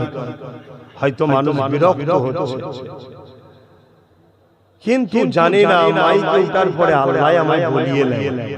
আমি ইরাদা করে এসেছি এক, আর উঠার পরে হয় আরেক। কথা কিছু শুনছেন? তা আমি কি করি বলে? অথচ আমি যে রাস্তায় চলছে রাস্তায় আমার দুশমন বাড়ছে না কমছে? বলুন বলুন বলুন। তারপরেও কিন্তু সেই রাস্তাতেই আল্লাহ আমায় চালাচ্ছে। আলহামদুলিল্লাহ, অসুবিধা কিছু নেই। পুরো পৃথিবী দুশমন হয়ে গেল, আমার কোনো যায় আসে না। আল্লাহ আমার জন্য যথেষ্ট। আপনি ভাবতে পারেন যে কি বলছে? হ্যাঁ, পুরো পৃথিবীও দুশমন হয়ে আমার কিছু করতে পারবে না। যেটা আমার আল্লাহ আমার তকদিরে লিখে রেখেছে সেইটাই। এটা ঈমান, এটা আপনাকে আকীদা রাখতে হবে। শুধু মনে রাখবেন, জুলুম করবেন না। জালিমের সাথে আল্লাহ নেই, মজলুমের সাথে আল্লাহ, গরীবের সাথে আল্লাহ, দুঃখীর সাথে আল্লাহ, অসহায়ের সাথে আল্লাহ আছে। জালিমের পক্ষে আল্লাহ নাই। সে জালিম যেই হোক, তার সাথে আল্লাহ নেই। আর আল্লাহ যার সাথে নেই, দুদিনের থামস আপ ঢালার মতো হয়তো একটু গেঁজা উঠবে, কিন্তু কিছুক্ষণ পরে আবার ঠান্ডা। থামস আপ ঢেলে দেখেছেন? হ্যাঁ, বলবেন তো দেখেছেন? খান নাকি আপনারা? থামস আপ খাবার আগে একবার থামস আপ কিনে নিয়ে টয়লেট ধোবে, ধুয়ার পরে খাবে। যদি বলেন কেন? একবার টয়লেট পরিষ্কার করবেন থামস আপ দিয়ে, কেমন চকচকে পরিষ্কার হয় দেখবেন। তাহলে যে জিনিসটা অ্যাসিড দিয়ে কি বলে টয়লেট পরিষ্কার হচ্ছে, সেটা আপনি পেটে দিচ্ছেন, আপনার পেটটা কি হচ্ছে ভাববেন না? তখন দেখবেন আর খাবেন না। এত খারাপ দেখুন এই ঠান্ডা পানি, কমল পানি, এর চেয়ে বড় মারাত্মক খারাপ জিনিস আজকে যুবকদের সব কিছু শেষ করছে এই বলে কমল পানি, যেটাকে বলা হয় সেই পানি জিনিস আজকে শেষ করছে। এটা বিজনেস, মানুষ জাতিকে ধ্বংস করার একটা বিজনেস। পয়সা হচ্ছে, হচ্ছে মানুষ ধ্বংস। তো যা খাবেন না, চেষ্টা করবেন। তা আমি যে কথা বলছিলাম,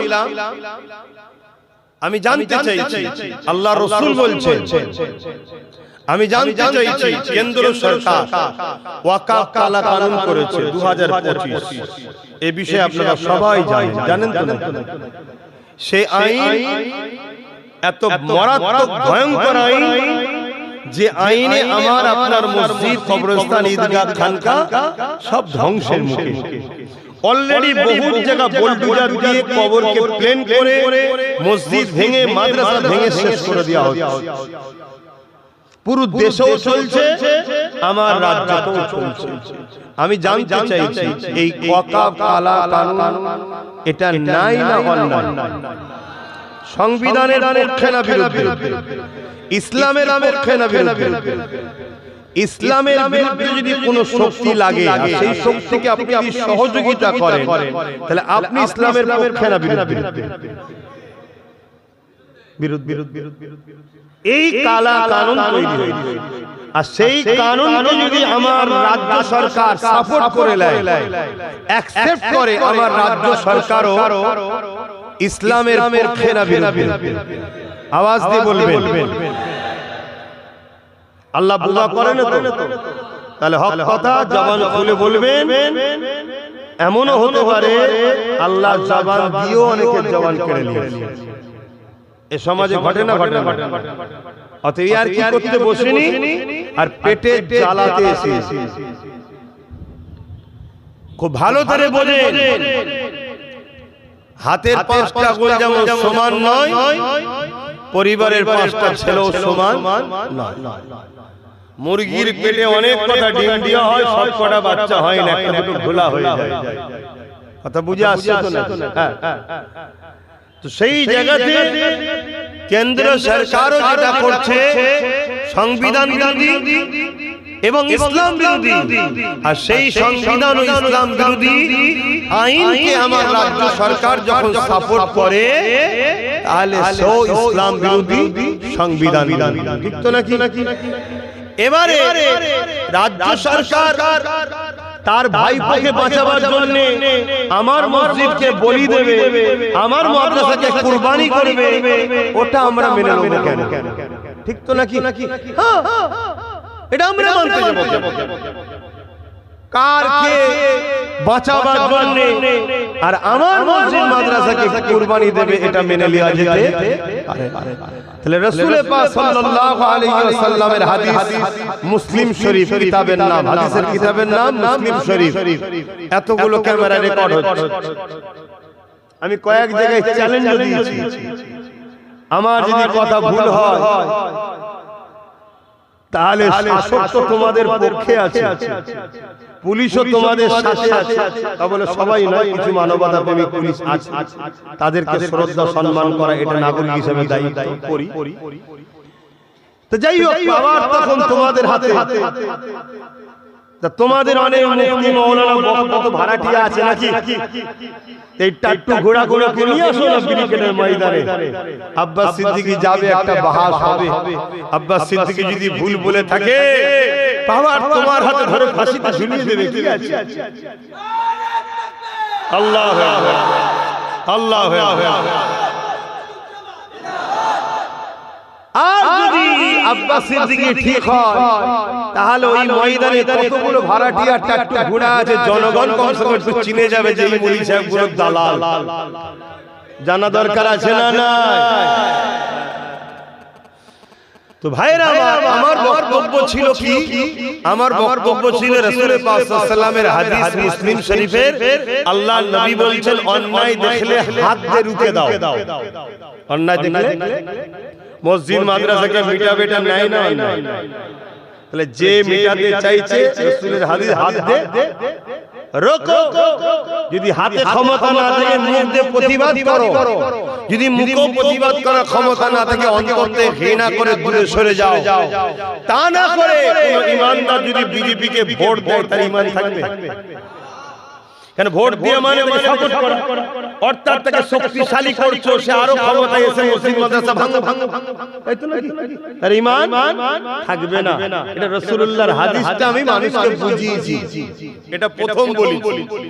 তারপর বলেছি, ওই সরকারের আইনকে যে সাথ দেবে, ওই সরকারের যে সহযোগিতা করবে, তাহলে সেও সেই ক্যাটাগরিতে পড়ছে না? পড়ে। এবং অলরেডি আমাদের রাজ্য সরকার দুর্গাপুরে বোল্ডুজার দিয়ে মাদ্রাসা ভেঙেছে না ভাঙেনি? অলরেডি আমাদের রাজ্য সরকার বলেছে কোরআন শেষ হয়ে যাবে, আমাদের উন্নয়ন শেষ হবে না। বলেছি না? বলেছে না? বলেন। তাহলে এইগুলো নাই না? নাই। রাসূল বলছে হাত দিয়ে রোখো। যদি হাত দিয়ে রুখতে না পারো, মুখ দিয়ে প্রতিবাদ করো। যদি মুখ দিয়ে না পারো, অন্তর থেকে ঘৃণা করো। তা না করে কোন মুসলমান যদি তাকে ভোট দেয়, সে মুসলমানের কি ঈমান থাকবে? এই কথাটা আমি বলেছি। বলার পরে আরো বলেছি যে রাজ্য সরকার সেইটা করার সাহস দেখিয়েছে যেটা কেন্দ্র সরকার দেখায়নি। কেন? কেন্দ্র সরকার হলো আমাদের প্রকাশ্য দুশমন, তাই তো নাকি? এই দুশমন নয়, বন্ধু নাকি? হলো দুশমন না? দুশমন না? হ্যাঁ, দুশমন। দেশের মাথায় বসে দেশের জনগণ তার শিক্ষা, স্বাস্থ্য, কর্মসংস্থান, দেশের কি করে সার্বভৌমত্ব নিরাপদে থাকবে তা দেখার তার উপযুক্ত নয়। শুধু টার্গেট করছে বিশেষ গরিব অসহায়দের মধ্যে থেকে মানুষকে, এবং বিশেষ করে মুসলমান ইসলামকে টার্গেট করেছে না? তাহলে তাকে প্রকাশ্য চিনি, সে যদি আমাদের কিছু দেয়, আমরা কিন্তু খাবার আগে 100 বার ভাববো, হারা দিচ্ছে, কিছু থাকতে পারে, কেন চিনি। কিন্তু আমাদের রাজ্য সরকার দীঘাতে মন্দির করে তার প্রসাদ রেশনের মাধ্যম দিয়ে আমাদেরকে খাওয়াবার প্ল্যান করেছে না? করে। তাহলে আমাদেরকে মুশরিক যে বানাতে চায়, সে ঠিক করছে না? অন্যায়। তা অন্যায়কে হাত দিয়ে রুখা দরকার আছে না? হাত দিয়ে যদি না পারে মুরিদের প্রতিবাদের দরকার আছে না? তা যদি না পারে অন্তর থেকে ঘৃণার দরকার আছে না? তা না করে যদি ভোট দিই, তার ঈমান আছে? আমি এইটা বুঝিয়েছি। বুঝাবার পরে আবার বলি, যদি তোমরা মনে করো যে একে দরকার, তাহলে একে প্রথম ক্ষমা চাইতে হবে। কি বলেছি? একে ক্ষমা চাইতে বলো যে আমার ওখানে বলা ভুল হয়েছে। এখন কেউ যদি বলে ও সিএম, ও ক্ষমা চাইবে কেন? তো সিএম কে আমার জুতোর তলায় রাখি আমি। শুনছেন তো নাকি? আমার ধর্মের উপরে যে আঘাত দেয় সে সিএম হোক আর পিএম হোক, জুতোর তলায় রাখি তাকে। তোর কাছে সম্মানিত হতে পারে, এই অধিকার তাকে কে দিয়েছে? আমার ধর্মের উপরে আঘাত দেবে, সে মানে আলাদা বিষয়, আঘাত দেওয়ার অধিকার তার নেই। সে মনে করতে পারে যে আমার হাতে সব রয়েছে বলে আমি যা পূজা করলে পারে। রাত্রিরে বুকের ব্যথা হবে, বুকটা ধরে দাঁড়ে দাঁড়া আসার আগে চোখ চেয়ে রয়ে যাবে, অন্য জায়গাতে জানে চলে যাবে। কথা বুঝে আসছে না? এই জিন্দেগির উপরে মায়া করো না, এই জিন্দেগিটাই হলো ধোঁকা। মায়া আল্লাহ দ্বীনের উপরে করো, আল্লাহর উপরে ভরসা করো। অতএব যদি ক্ষমা চায় তাহলে ভাবা যেতে পারে, ঠিক তো নাকি? তবে কিন্তু ভাববো একটা শর্ত। কি শর্ত? চেয়ারের একটা পায়া দিতে হবে,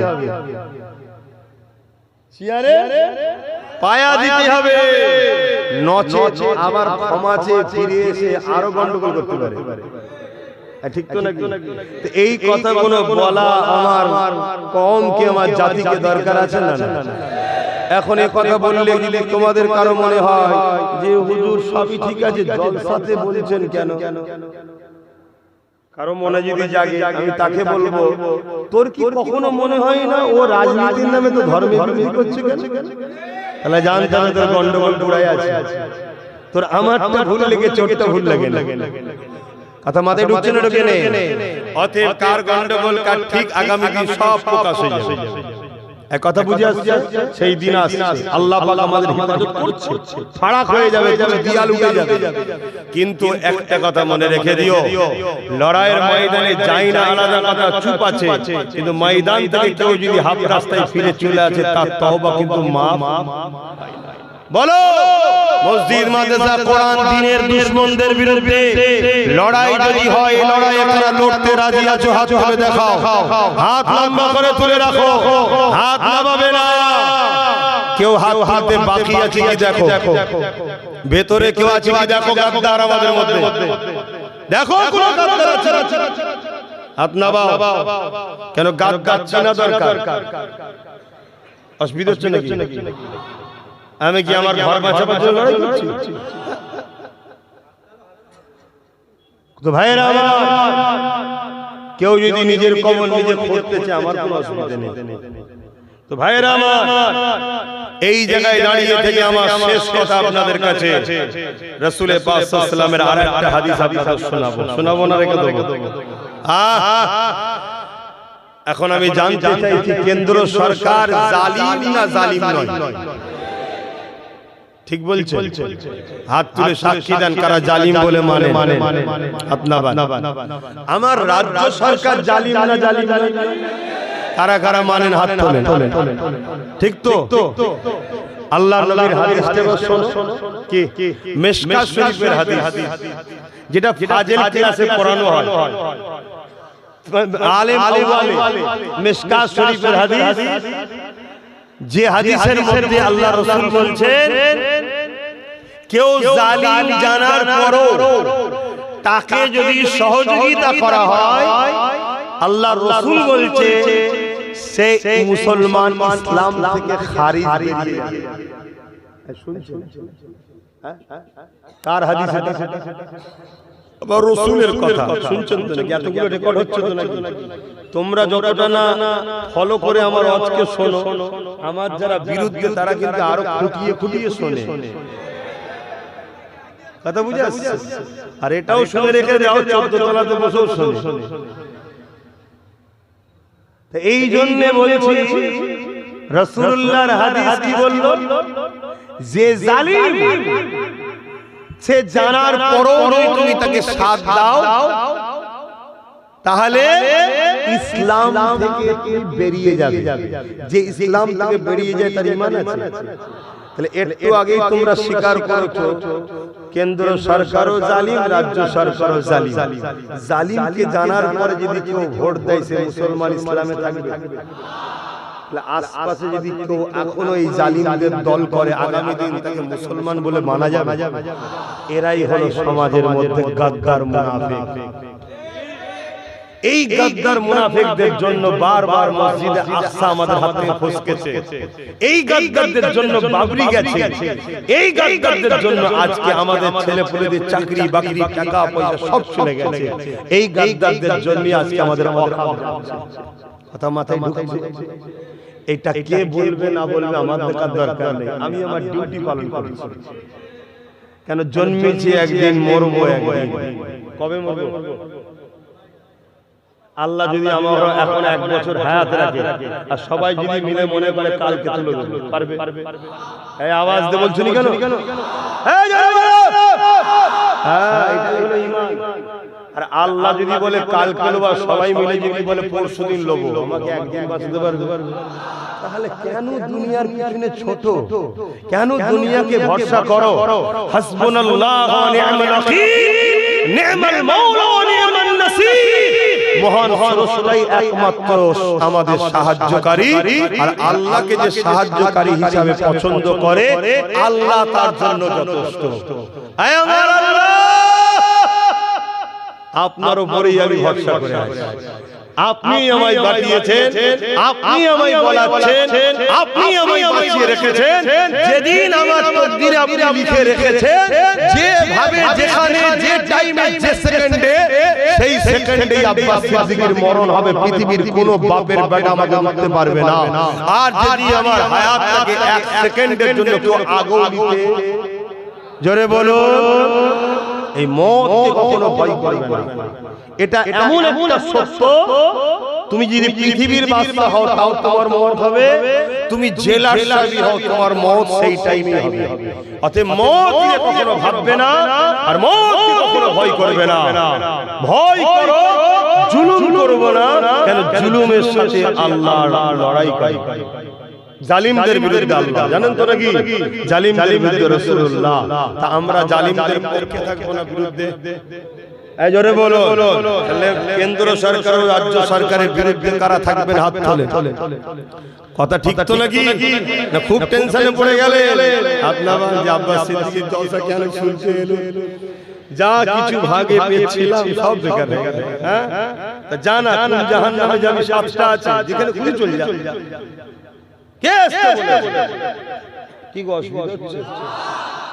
দ্বিতীয় কথা, এই জালিমদের বিরুদ্ধে ওয়াকাফের পক্ষে যে লড়ছে তার সাথ দেওয়া দরকার আছে না? তার নাম হলো পীরজাদা নওশাদ সিদ্দিকী। সাথ দেবেন না দেবেন না? কারা দেবেন হাত তুলে দেখা, মনে থাকবে। হাত লম্বা করে তোলে। এবারে কেউ বাদ নেই তো? হ্যাঁ, যদি এখন 1000 টাকা দেয়, 10,000 হ্যাঁ শোনো, তাহলে তোমাকে একটা কথা বলি, শোনো। এটা বলে ছেড়ে দেবো। এই কিছুদিন আগে বিহারে ভোট হলো। বিহারে ভোটেতে একটা বোন মাথায় হাত, একটা কোমরে হাত, একটা খুব নাচছে ভাজপার মিটিং এ গিয়ে, মানে বিজেপি খুব নাচছে। তার তলাতে কিছুক্ষণ পরে ছবি এসছে, হাউ হাউ করে কাঁদছে। মিডিয়া জিজ্ঞেস করছে क्या बात है, क्यों रो रहे हो? বলছে আরে यार भाजपा लोग ने 10,000 रुपया दिए, मैंने जाके डांस भी लगाया, वोट भी दे दिए, बाद में वो लोग जीत के हमारा ही घर कर रहे हैं। তা যদি তুমি 500 টাকা 1000 টাকায় বিক্রি হও হতে পারে, কিন্তু এই নাচার সব মিটে গেছে কেমন? তোমারও সব মিটে যাবে। আর আমার ইমাম ভাইরা, হতে পারে চাপে পড়ে 5,000ও মাইনে হয়ে যেতে পারে। যা 2 মাসের জন্য 5,000 করে দিবি যা, চাপে পড়ে। তো 5,000 এ যদি নেচে দিয়েছো, তাহলে মনে রেখে দিও মসজিদে ঢুকে ইমামের জায়গা সেই দিন আসছে।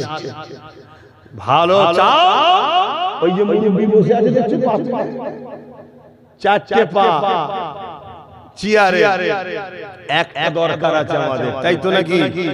এখন আবার কারো মধ্যে হচ্ছে না তো এরকম জলসাই ডাইরেক্ট হচ্ছে, আর লজ্জা করে কিছু লাভ নেই, সব গালমাই মিকে গেছে, আর লজ্জা করে কোনো ব্যাপার নেই। এখন আর কেউ বলতে পারবে না হুজুর ছেলে সব বলবে কেন, সব এখন মিলামিলি হয়ে গেছে, কাতার ভাগ হয়ে গেছে। কি হয়েছে না? হ্যাঁ, তুমি যদি এই ক্ষমতার পাওয়ারে কলমের জোরে মসজিদ মাদ্রাসার বিরোধী করো, চাকরি বাকরির কথা না ভেবে, তাহলে আমারও দায়িত্ব, তুমি আমার ধর্মে যখন হাত দিয়েছো আমার উচিত তোমার রাজনীতিতে হাত দেওয়া। তবেই তো তুমি জানবে যে হুজুর মানুষই সব কি করছে। তখন আমি বলবো তুমি তোমার জায়গায় ফিরে যাও, আমি আমার জায়গায় ফিরে যাব, তখন এসে বলবো আল্লাহ আল্লাহ আল্লাহ আল্লাহ, তখন এটা কি? আর তুমি আমার পাতের মাছের মাথাটা তুলে নিয়েছো, আমি তো তোমার থালি করে নেব, কারণ আমাদের পাওয়ারে সবাই টিকে আছে বাংলায়, ঠিক না বেটি? একটা দেখছিলাম কোন মুরব্বিকে প্রশ্ন করেছে যে অনেকে বলছে যে দিল্লি চলে যাও, বলছে বিগত অনেকে অনেক কিছু বলেছিল, এমন দিয়েছে আর খুঁজে পাওয়া যাচ্ছে না, একে এমন মারবো জীবনে খুঁজে পাওয়া যাবে। কথা বুঝে আসছে তো? সেই জায়গায় আমার এই মেসেজগুলো আপনাদেরও ছড়াবার দায়িত্ব আছে না?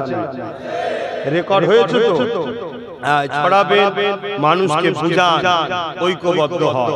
যেখানে মতুয়া আছে মতুয়ারা দাঁড়াবে, আমরা মুসলমান 30% তাকে সাথ দেবো। যেখানে আদিবাসী ভাইয়েরা আছে আদিবাসী ভাইয়েরা দাঁড়াবে, আমরা 30% মুসলমান যেখানে আছে সাথ দেবো। আমরা যেখানে দলিত আছে এসসি এসটি আছে তারা দাঁড়াবে, আমরা মুসলমান তাকে সাথ দেবো। যেখানে আমরা মুসলমান 50% আছি আমরা দাঁড়াবো, তারা আমাদেরকে সাথ দেবে। এইভাবে গরিবদের এক হওয়া দরকার আছে না? বন্ধুত্ব করুন এসটিদের সাথে, এসসিদের সাথে, দলিত আদিবাসীদের সঙ্গে বন্ধুত্ব করুন, তাদেরকে বুঝান ভাই ভোটের সময়ে তুমি ভাই হও, ভোট মিটে গেলে তোমাকে অছুত বলা হয়। কথা বুঝে আসছে? এবং ইন্নাল্লাহা ওয়া মালাইকাতাহু ইউসাল্লুনা আলান নবী ইয়া আইয়ুহাল্লাযীনা আমানু সাল্লু আলাইহি ওয়া সাল্লিমু তাসলিমা। আল্লাহুম্মা সাল্লি আলা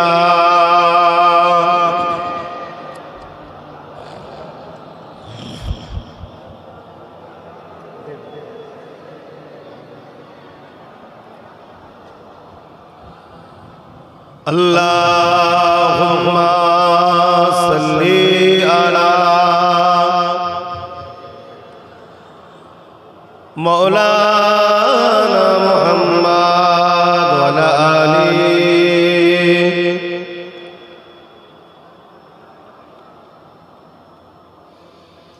मददगारे जिसी का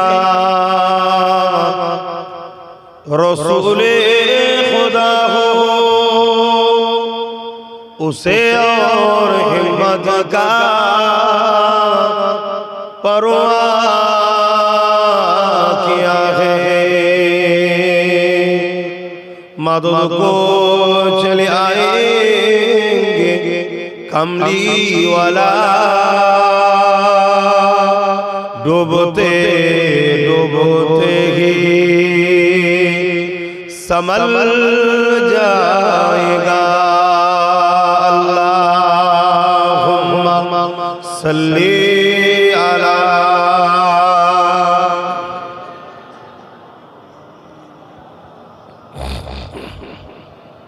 वला आले सय्यदना।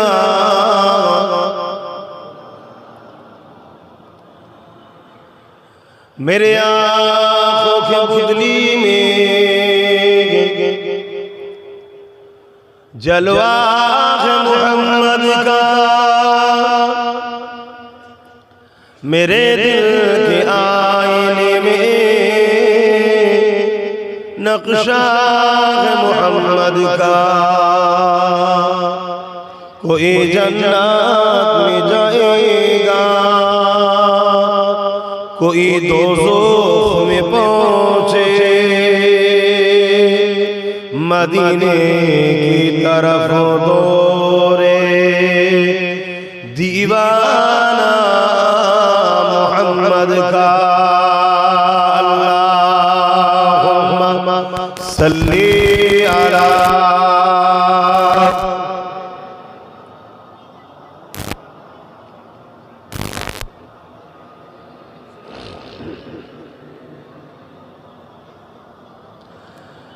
कलमे ला इलाहा इल्लल्लाह,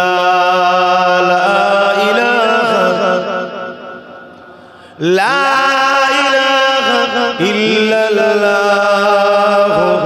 मुहम्मदुर रसूलुल्लाह, हस्बी रब्बी जल्लल्लाह, मा फी क़ल्बी खैरुल्लाह, नूर मुहम्मद सल्लल्लाह, हक़ ला इलाहा इल्लल्लाह, ला इलाहा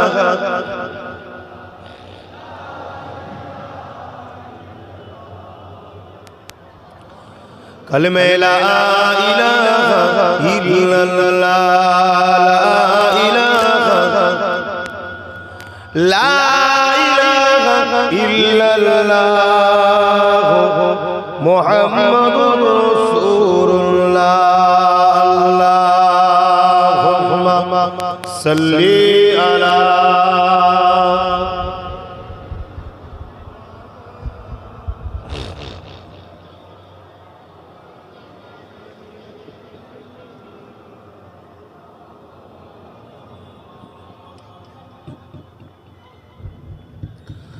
وقال الله تعالى في كلام المجيد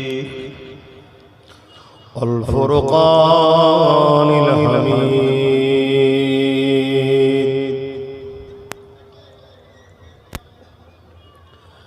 لقد كان لكم في رسول الله أسوة حسنة। এত ধুলো উড়লো কি করে?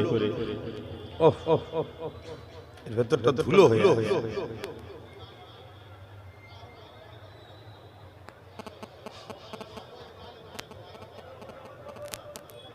আল্লাহ দরবারে শুকরিয়া যে আল্লাহ আমাদেরকে তাম পৃথিবীতে যেখানে ফিতনা ফাসাদ অন্যায় অত্যাচার ভরে যাচ্ছে, ছেয়ে যাচ্ছে, আবার নতুন করে যেন দুনিয়া আইয়ামে জাহিলিয়াতের মতো জিহালাতের দিকে এগিয়ে যাচ্ছে, এরকম একটা কঠিন পরিস্থিতির মধ্যে দিয়েও আজ রন্ধনগাছা গ্রামে কোরআন সুন্নাহর মাহফিল আল্লাহ করাচ্ছেন এবং আমাদেরকে সেই মাহফিলে আল্লাহ আসার তৌফিক দিয়েছেন। সকলে জবান খুলে বলি আলহামদুলিল্লাহ।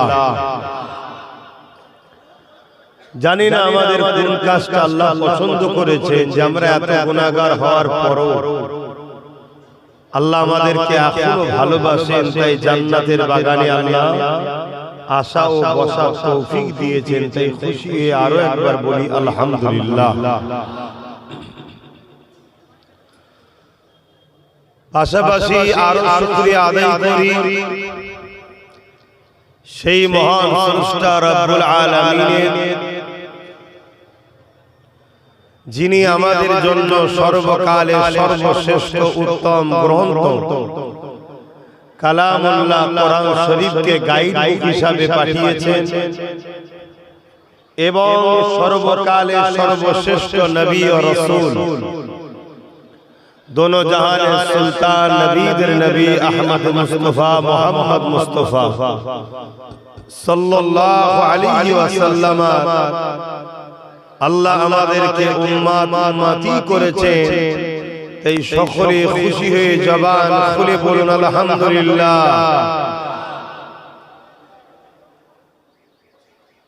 আমরা ইসলাম ধর্মের অনুসারী। মহান স্রষ্টা রব্বুল আলামিন কালামে হক কোরআন মাজিদের মধ্যে বলছে, ইন্না দীনা ইনদাল্লাহিল ইসলাম। মহান স্রষ্টা রব্বুল আলামিনের কাছে মনোনীত পছন্দনীয় ধর্ম হলো ইসলাম। সেই ধর্মের অনুসারী হয়ে আমরা নিজেদেরকে ধন্য মনে করেছি, কিন্তু মনে রাখবেন আল্লাহর পথে চলা শুরু হয় কাঁটার উপর দিয়ে। একটা সময় ওই পথ কাঁটা মিটিয়ে দিয়ে আল্লাহ আবার শান্তি আর শান্তি দেয়, যার কখনো শেষ নাই। অপরদিকে আরেকটা পথ আছে যেটা শয়তান ইবলিসের পথ, যে পথে চলা শুরু হয় ফুলের উপর দিয়ে, কিন্তু একটা সময় আমার আল্লাহ তার কাছ থেকে আলো উঠিয়ে নিয়ে এমন অন্ধকারে ফেলে দেয় যেখান থেকে সে কোনোদিন আর শান্তির দিকে আসতে পারে না। এই হলো দুটো রাস্তা। আজকে যে বর্তমান পরিস্থিতি, এই পরিস্থিতিকে সামনে রেখে আপনাদেরকে গুটিকত কথা বোঝাবো। উদ্দেশ্য একটাই, দুদিনের মায়াজালে জড়িয়ে গিয়ে আমাদের দুনিয়াও ধ্বংস হচ্ছে, আখিরাতও ধ্বংস হচ্ছে। আমরা দুনিয়ার লোভ লালসায় পড়ে আল্লাহ ও রাসূল থেকে অনেক দূরে সরে যাচ্ছি। আমাদের দুই ধরনের দুশমন আছে। এক ধরনের দুশমন হলো যারা আমাদের জান ও মালের দুশমন, আর এক ধরনের দুশমন হলো জান মালের যারা দুশমন, তারা কখনো আমাদের মোকাবেলাতে পারে না। তারা রিসার্চ করে দেখেছে যে আমাদের মধ্যে একটা পাওয়ার আছে, ওই পাওয়ারের কাছে যুগে যুগে সবাই পরাজিত হয়েছে। ওই পাওয়ারটা হলো ঈমানের পাওয়ার। তাই যারা জান মালের দুশমন, তারা আমাদেরকে মিটাতে হাজারো চাইলেও মিটাতে পারছে না। তাই তারাই বড় প্ল্যান পরিকল্পনা করে আর একটা দুশমনকে আমাদের পিছনে লাগিয়েছে, যেটা হলো মুনাফিক মুসলমান, যেটা আমাদের মধ্যেই আছে। কিন্তু তারা আমাদের মধ্যে থেকে আমাদের সঙ্গে গাদ্দারি করে, আমাদের জান ও মালের দুশমনদের কাছ থেকে কিছু অর্থ পাওয়ার লোভে। এই মুনাফিকরা আমাদের প্রথমে ঈমানে আঘাত দেয়, কেননা ঈমান যতদিন আছে ততদিন আমাদেরকে কেউ মিটাতে পারেনি, আর আগামী দিন মিটাতে, আওয়াজ দিন বলুন ইনশাআল্লাহ। আল্লাহ ঈমানদারদের জন্য তাতানাজ্জালু আলাইহিমুল মালাইকা, ফেরেশতাদেরকে পাঠিয়েছে, আগামীতেও পাঠাবে। জোরে বলুন সুবহানাল্লাহ। মুসলমান সবাই, কিন্তু সব মুসলমান ঈমানদার নয়, কিন্তু সব ঈমানদারই মুসলমান। তাই মুসলমানদের মধ্যে যেদিন আমাদের সংখ্যা কম ছিল, সেদিন আমরা সর্বসময় বিজয় লাভ করেছি। আজ আমাদের সংখ্যা বেশি, কিন্তু আমরা বারবার পরাজিত হচ্ছি। এই পরাজিত হতে হতে হতে এমন জায়গায় পরাজিত হয়েছি, কেউ যদি পেটের জ্বালায় কোনো প্রোগ্রামে কিছু বিক্রি করতে যায়, মুসলমান হওয়ার দরুন তাকে মার খেতে হয় তাদের হাতে, যারা গোপনে বসে অনেক কিছুই খেয়ে বেড়ায়। বড় দুঃখের বিষয় এটা। আমরা এই গাদ্দার আমাদের মধ্যে ঢুকে যাওয়ার দরুন আমরা মার খেতে খেতে, বঞ্চিত হতে হতে এমন জায়গায় চলে গেছি আজ আমরা নিরাপদে নাই যে আমাদের মসজিদ কোন আগামী দিন থাকবে কিনা, মাদ্রাসা কোন থাকবে কিনা, আগামী দিন আমাদের বাচ্চারা ইসলাম পাবে কিনা। এই জায়গায় আমরা পৌঁছে গেছি। এর কারণ সেদিন আমাদের সংখ্যা কম ছিল, বদরে, ওহুদে, খাইবারে, মোতাতে, বিভিন্ন জায়গাতে, কিন্তু বিজয় আলহামদুলিল্লাহ আমরাই পেয়েছি। আর আজকে এত সংখ্যা, সব থেকে যদি কেউ লাঞ্ছিত, অপমানিত, পদদলিত, বেউজ্জতি হয় সেটা আমরা। এই হিন্দুস্তানে যেদিন আমরা একজন ছিলাম মঈনুদ্দিন আজমিরি, সেদিন আমরাই জিতেছিলাম। আর আজকে এত করোড় হওয়ার পরও আমরা লাঞ্ছিত। কারণ কি? এর কারণ একটা, আজ মুসলমান ভেসে আমাদের মধ্যে গাদ্দার ঢুকিয়েছে। যে গাদ্দাররা আমাদেরকে ভেতর থেকে খোগলা করছে। একটা মানুষ 50 জন আছে, 50 জনের মতো করে প্রস্তুত নিচ্ছে, আর 100 জনের মতো করে প্রস্তুত নিয়ে 50 জন বিচ রাস্তাতে হাত ছেড়ে দিয়ে যদি চলে যায়, এই যে ধোঁকা, এই যে গাদ্দারি, এই গাদ্দারিটা ইসলাম বলছে এদের তওবা মাফও হয় না। যেমন উহুদ বলে একটা জায়গায় লড়াই হয়েছিল, উহুদের ময়দানে একটা লড়াই হয়েছিল। একদিকে জালিম অত্যাচারী, অপর দিকে নাই ইনসাফ পরায়ণ। এই লড়াইয়ে জালিমদের পক্ষ থেকে সুফিয়ান নামে একজন জালিম আবু সুফিয়ান নেতৃত্ব দিয়েছিল। সেই লড়াইয়ে ইনসাফের পক্ষে দোনো জাহানের সুলতান, নবীদের নবী আহমদ মুস্তাফা প্রফেট মুহাম্মদ সাল্লাল্লাহু আলাইহি ওয়াসাল্লাম নেতৃত্ব দিচ্ছিলেন মজলুমদের হয়ে, গরীবদের হয়ে, মানবতার হয়ে, সত্যের হয়ে। জোরে বলুন সুবহানাল্লাহ। 1000 লোক নিয়ে রাসূল বেরোলেন, আর জালিমদের সংখ্যা 3000।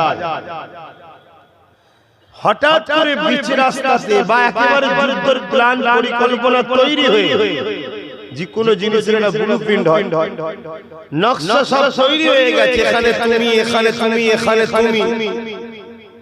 হঠাৎ করে দেখা যায় এক ব্যক্তি, নাম তার আব্দুল্লাহ ইবনে উবাই, সে হঠাৎ করে 300 সৈন্য নিয়ে সাহাবাদের থেকে, রাসূলের থেকে সরে গেল। এই যে গাদ্দার, আল্লাহ রাসূল বলছে এদের তওবা আল্লাহ মাফ করে না, এদের তওবা কবুল হয় না। এই যে বীজখানে ধোঁকা দিয়ে দেওয়া, এর জন্য 70 জনের কাছাকাছি, বেশি অধিক, বেশিরভাগ রাতে 70 জন আমার নবীর জলিল কদর সাহাবা হুজুর শহীদ হয়ে গেছে। তাহলে আজও এরকম গাদ্দার আমাদের মধ্যে আছে না? আমাদের প্রথম কাজ হবে সেই গাদ্দারদের ঘরে ছিনা। নচেত আমরা যে জায়গায়, যে মোড়ে এখন দাঁড়িয়ে আছি, এখান থেকে আমরা উদ্ধার হওয়া খুবই মুশকিল। যুগে যুগে ইসলাম ও মুসলমানদের ক্ষতি প্রকাশ্য দুশমনরা করতে পারেনি। তাদের সংখ্যা যত বিশালই ছিল না। আর একটা লড়াইয়ের কথা আপনাদের শোনাচ্ছি, মুতার যুদ্ধ। 2 লক্ষ হলো জালিমদের দিকে, আর আমাদের ছিল মাত্র 3000। কোথায় 2 লক্ষ আর কোথায় 3000? কিন্তু 3000 এর মধ্যে গাদ্দার ছিল না। তাই সেই লড়াইয়ে তো হিকমার সাথে আল্লাহ আমাদেরকেই বিজয় দিয়েছে। জোরে বলুন সুবহানাল্লাহ। ভাবতে পারছেন? আরো একটা কথা আপনাদের শোনাই, এগুলো আমাদের পূর্বপুরুষদের ইতিহাস, আমরা আমাদের ইতিহাস ভুলে গেছি। আল্লাহ আমাদেরকে কি নিয়ামত করেছে আমরা ভুলে গেছি। আরেকটা লড়াই, একদিকে 4 লক্ষ আর একদিকে মাত্র 12,000। 4 লক্ষ ছিল জালিমদের আর 12,000 ছিল আমাদের। আলহামদুলিল্লাহ 12,000 এর সামনে 4 লক্ষ এক মুহূর্ত টিকে থাকতে পারলো না। শুধু হেরেছে নয়, জবানা জব্দ হয়ে পালাবার রাস্তা খুঁজে পাইনি। জোরে বলুন সুবহানাল্লাহ। কেন 12,000 এর মধ্যে গাদ্দার ছিল না? আমি কি অচি বুঝছেন তো নাকি?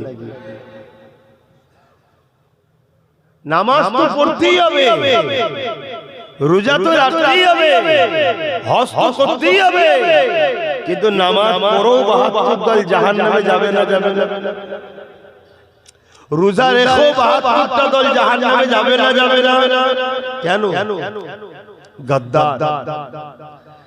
আমাদের মধ্যে ঢুকে বসে আছে যাদের, এই গাদ্দারদের জন্যই আজ আমাদের ঐতিহাসিক সম্পদ, ইসলামের ঐতিহ্য, আমাদের মসজিদ, আমাদের মাদ্রাসা, আমাদের কবরস্থান, আমাদের ঈদগাহ, আমাদের খানকাহ, আমাদের মক্তবা, আমাদের সব কিছু আজ বেদখল হয়ে গেছে।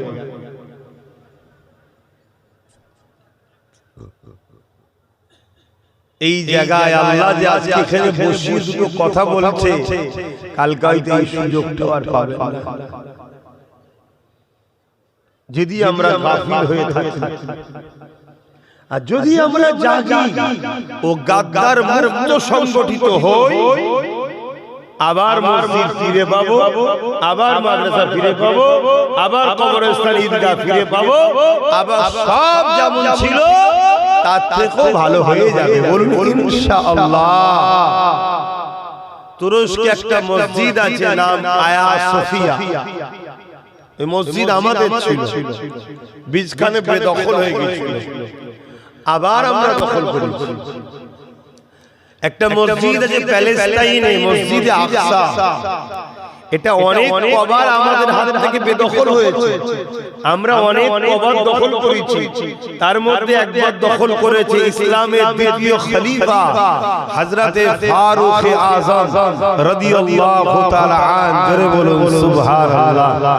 তিনি যখন খলিফা হলেন, তিনার পিরিয়ডেতে, তিনার রাজত্ব চলাকালীন মসজিদে আকসাকে রোমদের হাত থেকে আমার রাসূলের সাহাবা হুজুররা তারা উদ্ধার করেছিলেন। জোরে বলুন সুবহানাল্লাহ। তারপরে আবার সেটা পরাধীন হয়েছে, আবার সালাউদ্দিন আইবির আমলে, আবার সুলতান ফাতের আমলে, বহুবার পরাজিত হয়েছে। আবার আমরা আমাদের জিনিস ফিরে পেয়েছি। তা আমাদের একটা সময় বিরাট বড় গ্যাপ হয়েছে, আমরা অনেক ভুল করেছি, কিন্তু আজকে আমাদের যুবক সমাজ একটু হলেও জেগেছে না জাগে না? একটু আওয়াজ দেন, একটু দেখতে চাইছি জেগেছে তো নাকি? হাত তুলে বলুন জেগেছে তো নাকি? একটু হুশ করে কাজ করুন, কারণ আল্লাহ পাক কিয়ামতের দিনে ধরবে, ওরে আমার বান্দারে, আমি আল্লাহ তোদেরকে আশরাফুল মাখলুকাত করলাম, আমি আল্লাহ তোদেরকে দুই হাত দিলাম, আমি আল্লাহ তোদেরকে দুই পা দিলাম। বান্দারে, এই হাত নিজের জমি জায়গার জন্য লড়লে, এই হাত তুই নিজের কাজ কারবার করলে, এই হাত বান্দারে নিজের জন্য সব কিছুই করলে, কিন্তু আমি আল্লাহ, আমি যে তোদেরকে হাতটা দিয়েছিলাম, আমার জন্য কি করেছে বল? এ যুবকেরা, তরুণেরা, আল্লাহ আল্লাহ পাক আমাকে আপনাকে ছেড়ে দিয়েছে, এর মানে ছাড় দিয়েছে, এর মানে কিন্তু ছেড়ে দেয়নি। আল্লাহ পাক তোমার আমার কাছে একটা দিন কিন্তু সব হিসাব নেবে, যে দিনটা হলো সম্মান বেগাও খোরা ফাইজা হুম কিয়ামুন ইয়ানজিরুন, যে দিনটা হলো ময়দানে মাশর, ওই দিনটা তো কঠিন দিন হবে, যে দিনেতে বাপ ছেলে হবে না, ছেলে বাপের হবে না, মা মেয়ের হবে না, মেয়ে মায়ের হবে না, কেউ কারো হবে না। আল্লাহ রাসূল সাহাবাদেরকে জানিয়েছে যে ময়দানে মাশরে এমন কোন মানুষ নাই যাকে আল্লাহ ওই মাঠে উঠাবে না, সবাইকে ওই জায়গায় উঠাতে হবে যে ময়দানে মাশরটা কানা মিকদারু 50 আলফ সানাতে 50,000 বছরের একটা দিন হবে। ওই দিনেতে তোমাকে আমাকে সবাইকে দাঁড়াতে হবে, ওই দিনেতে আল্লাহ তোমার আমার কাছে হিসাবটা নেবে। আপনাদের মহল্লা আল্লাহর কাছে জবাব দিতে হবে। তাহলে এই জন্য আমাদের সকলকে সেই দিনের জন্য প্রস্তুত হতে পেরেছি। আমাদের দুটো হাত, দুটো পা, দুটো চোখ, দুটো কান, এগুলো তো আল্লাহ দিয়েছে, এর হিসাব নেবে না।